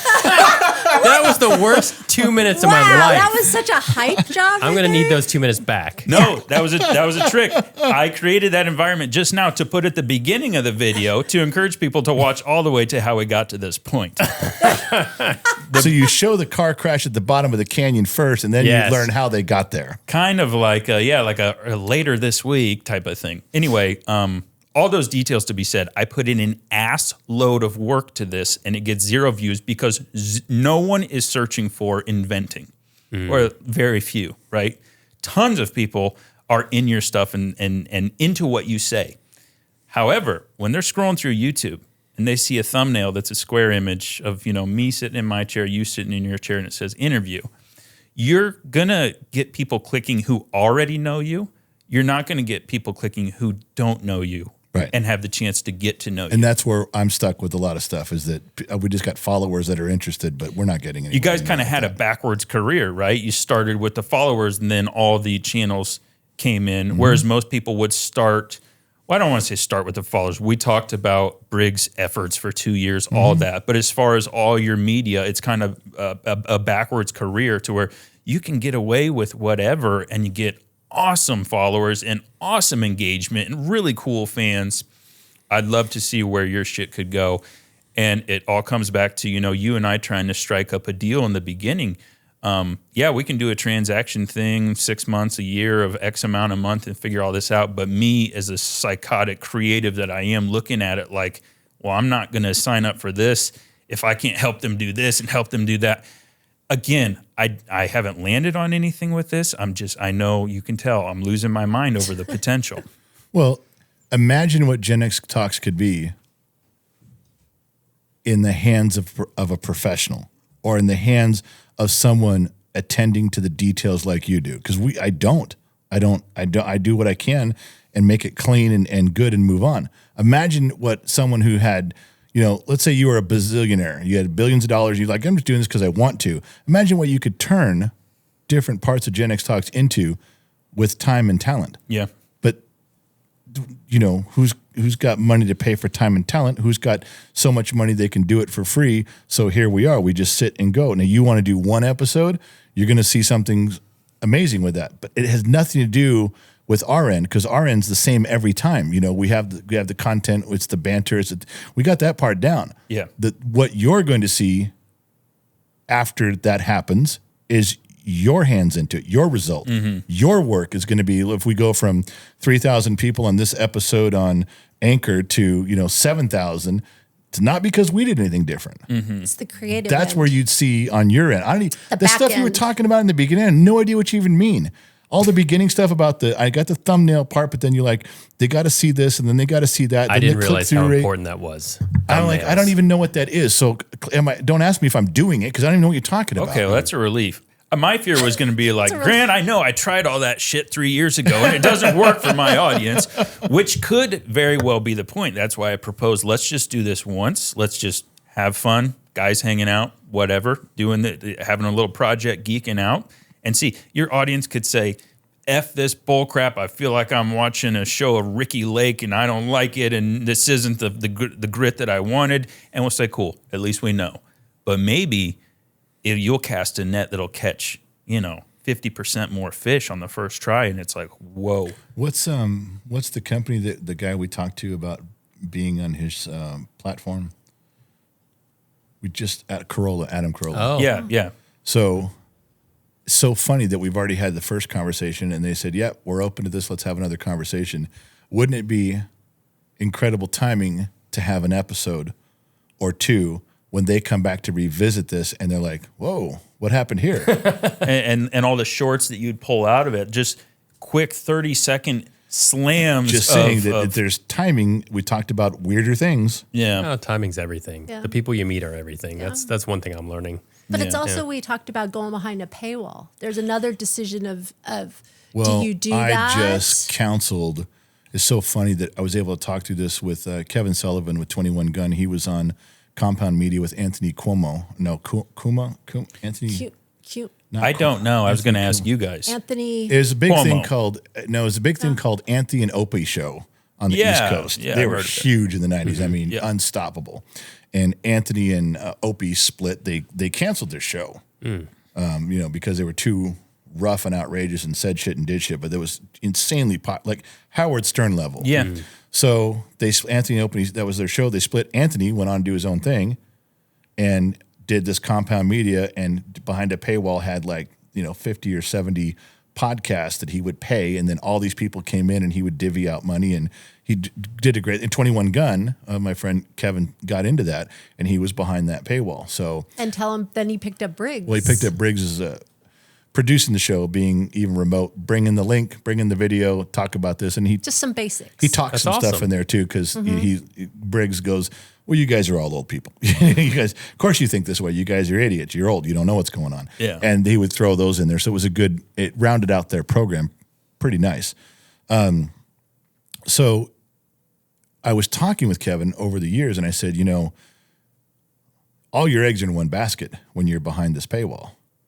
Sure, they're giving you listeners because they have 7 million listeners. So they push your show and you get 70,000 people listening to your show. But if you quit working for them, what do you have? He's like, oh, yeah, I don't. And I said, build your YouTube channel, build a website. You start putting your videos out there when they become available from behind the paywall, which is like 2 weeks. Put them out here for the general public. And he kind of talked about it. He put a few things out there. It was getting like 12 views, 14 views. And then Compound Media got bought out because Anthony quit. And he called me. He goes, oh, shit, what do I do now? I said, well, let's start with I told you so. Let's start with that. And they, out of all the shows that they canceled, they brought 2 back. His was one of them. Oh. But then he says, now I don't know what to do, because by the time they had called him back to pick up his show, he said, what do I do? About 3 weeks went by. I said, we talked almost every day. And I said, well, I have some suggestions. And he had great ideas. build your YouTube channel, build your presence on social media, get a Facebook channel, put up pictures of you guys doing stuff and along with your videos and put up shorts, make shorts, do stuff. And he's like, yeah, I got to do that. And I said, now think about it. What if, because he's in touch with Glenn Beck. He's been down to the Blaze in studio, and he's got a chance at maybe doing something with them in the future. And he says, well, what if they call me right now? I said, well, now hold on. Do you want to be behind the paywall or not? And he goes, I don't really know, because they were paying him like $500 an episode. So you couldn't live on it, but it was definitely worth doing it for $500 an episode. That was $2,000 a month you didn't have, and it allowed you the freedom to do some more things. But he's like, yeah, but then I'm locked in behind there. I can't go out here.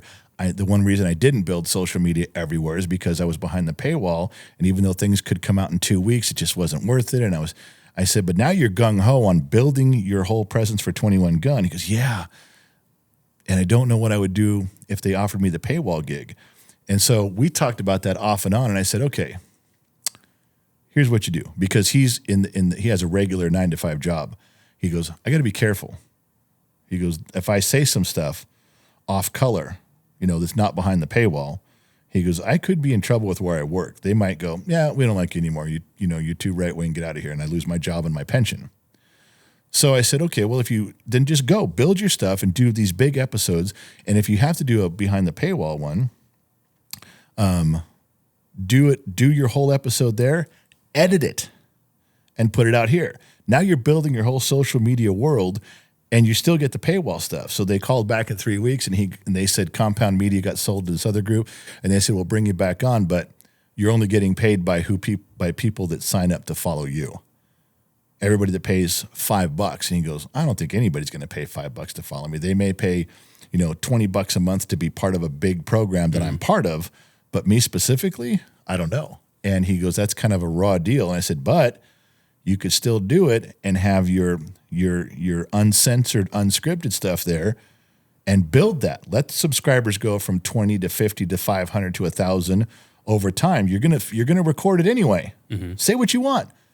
Just let it flow, man. And then edit it out for the masses. And tell them, fine, I'll build my own numbers, but you don't get exclusive rights to this. I can publish it over here too. You want exclusive rights, you're going to pay for it. You're not making me pay for it with my subscribers. We had the discussion, and after he'd been thinking about it in panic mode for 3 weeks, what do I do? What do I do?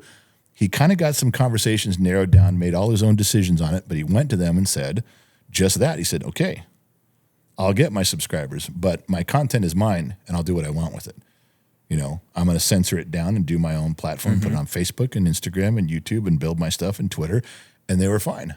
Mm-hmm. So he's got a plan for going behind a paywall to do that. When you bring that around to what we're talking about is, do you take it and what do you do with it when it becomes big? What if Adam Carolla came and said to us, man, I love the way Grant's editing your stuff. Let's take your stuff. It's like, well, okay, is that the right way? Because those companies normally just go, here's a check and it's ours. Yeah, don't do it. No, you got to own everything. It goes back to what I was saying we're about in this Invent With Me podcast is everybody has this fantasy that someone bigger than them is going to come and coddle them and rock them and make everything okay. But it's never the case. And in the era that we live in with independence of social media, freedom of all that stuff, there's no reason to bend the knee to anyone else's will, bigger than you, whatever, anything you're promising, 90% of it's bull crap. There's opportunities for equal collaboration. If it seems too good to be true, it definitely is. All these principles are very, very true and prevalent in what you're doing. I don't think you need dependence on anyone. I think there'll be healthy collaboration, tons along this pathway. But as far as any type of restriction, paywall, whatever you want to call it, steer away. You don't need it. Well, I'm sure that's what this conversation would go. And I haven't talked to anybody. Jacob had the conversation with Carolla's people, and all they said was, yeah, they didn't hang up on us. That's all that happened. Yeah. And they're like, yeah, we're not telling you no. We could talk about this a little further. Let's, we'll look at something. But I guarantee that 3 conversations in, it's like, by the way, we're behind a paywall and you can't just broadcast your stuff. That's the whole point. Why no one's going to come to pay for us if they can get it for free tomorrow on YouTube. Yeah. So there is some separation of church and state there that you have to go along with. I have no idea what it would be, but the idea is that you like you just said, you don't want to bend the knee. It's got to be your content. And you asked a question that I'll answer. You said, well, what would make you do that? That's crazy. It's insane. Money. Yeah, of course. If someone comes in and says they're going to give you $500 an episode, at this stage in our game, I'd be like, yeah, I don't. Thank you, but that really binds us up. It ties our hands with. I don't know, man. Someone comes in and says we're going to give you $2,000 an episode, and you can have your content in 2 weeks. I'd go, well, sign me up. Let's try this for a little while and see how it goes. There does come a point when you're like $8,000 a month for this to see if this works and see if I can make it work on my end. Yeah, I'll give it a shot. But it's what are the rules and how much money and what would you do it for? If someone comes in for $100, you'd be, no, it's my content and I'm proud and I'm keeping it and I'm not bending the knee. Well, we'll give you $8,000. You can have my content, and how many knees do you want me to bend and how often? You want me to look at you while I do it? So that's a fair statement. I mean, and of course you don't begrudge them for needing a reason to protect what they have, and why would you pay for their stuff? It just boils down to what you think you're worth. I think Grant has a similar story, but it was in funding, and he met with some guys for funding, and they said, this is what we're going to bring to the table, and we want to invest, and we're going to own a piece of this. And he was at a point where he needed money, and I remember this conversation. This was like 2 years ago, or something like that. Yeah. And man, it was just enough money that you're like, oh, these guys it's going to be like $200,000, and Grant wasn't. And literally, it was like they were being took a little while, and I think it was 3 weeks later, and he goes, you know what? Something just doesn't feel right. He's like, I'm starting to make that much money myself, and I'm not dissuading you from anything. I don't know. But the point is, it was like it just 3 or 4 weeks down the road, and then he hit something. I forgot what it was, but he was already making so much more than what these guys. But he would have been locked in with them, and he would have given up. I think it was 10%. They wanted like 20%. 20% of the company, a couple $100,000 for an investment. And they're like, and that couple $100,000, that's good faith money. You do whatever you want with that. The money we need to invest into more product, we're also going to cover that too. And it's like, and it was somewhat sexy at the time. Yeah, that's tempting. And it's somebody who just trying to quit his 9-to-5 job, and I get it, man. Like, you're talking to a guy who was climbing poles for AT&T less than 2 years ago. And that was it. The buck stopped there. And I had this fantasy that one day I'm going to get enticed. Someone's going to come, and then they come. But by the time by the time that they come, ironically, it's also the time that you don't really need them anymore. They found you because you're so big. If we did the things that I talked about to your YouTube channel and your presence, you're going to find ways to monetize your shit so well that when somebody comes to you and says, "Hey, $2,000 an episode," you're going to be like, "Yeah, that's great. We'll talk to you later." But that's about how much we make before breakfast every morning. Can I give him the inventory speech? Well, we're a little low on inventory right now. Exactly. We'll get back. I'll give you that one. It's a good speech. It's a good speech. It is. Can I ask you guys something? Yes. Better be less than 2 minutes. Don't say anything. Don't say anything this time. I didn't say anything. If you had to guess, how long have we gone right now on this episode? Oh, I'm always good at that. Oh, I know this one because I heard it from a guy I just had on my program the other day. He goes, "Well, I do podcasts, so that's not really a fair question." We've been here about 90 minutes. I was going to say an hour 35. 2 hours and 28 minutes. And that's almost the exact number you and I were at. When I wanted to wait to the exact one, but I was afraid somebody would puss out. Oh my 2 hours. gosh. 2 hours and 28. That's what happened when Grant and I were talking. We just lost track of time, and all of a sudden I looked down, and he's like, "No, dude, I do podcasts, so I'm pretty good at this." It's like an hour and a half. Oh my gosh. And it was 2 hours and like 28 minutes, almost exactly. It was so funny. I think the longest we've ever gone was an hour 30. Oh yeah, this far exceeds. I'm a little upset though. This isn't what I thought it was going to be. I thought we were going to talk about me, and we really aren't. And it's a little disappointing. I feel like we've given you airtime, Mark. I know, but I didn't. It wasn't about me. You didn't ask about. Okay. I did. Arrogant. I wanted to know about your life before podcasting, and you brushed over it, and you said, "Marcus, I don't want to talk about goddamn being a mechanic." And then you were like, "You're a piece of shit, Marcus." I'm like, "That's not really nice." That's not why we're here. I was like, that. I know. Did you edit out the part where I threw the ham sandwich across the room at you and said, "Shut up"? You said pastrama. I want to talk about Burger getting his first negative comment and like he almost quit. Yeah. That was a Oh, I love that. Let's end on that. Can we agree? Yeah. Because I got to pee. But I want to hear, because I remember my first negative comment. But you're talking about a 15-year-old kid. He got being on the told. that first day he started reading comments and he got a bunch. He was destroyed. And he just about killed him because I don't want to do this. Dude, Dad, I don't want to do it. at 15, you can't even be told you're not getting a Big Mac, like, without crying. Oh, he was like, It was tough. He goes, I don't want to do this anymore. I get it. it was bad. Yeah. So take me back. Mary, let's let you take this one. Tell me the story.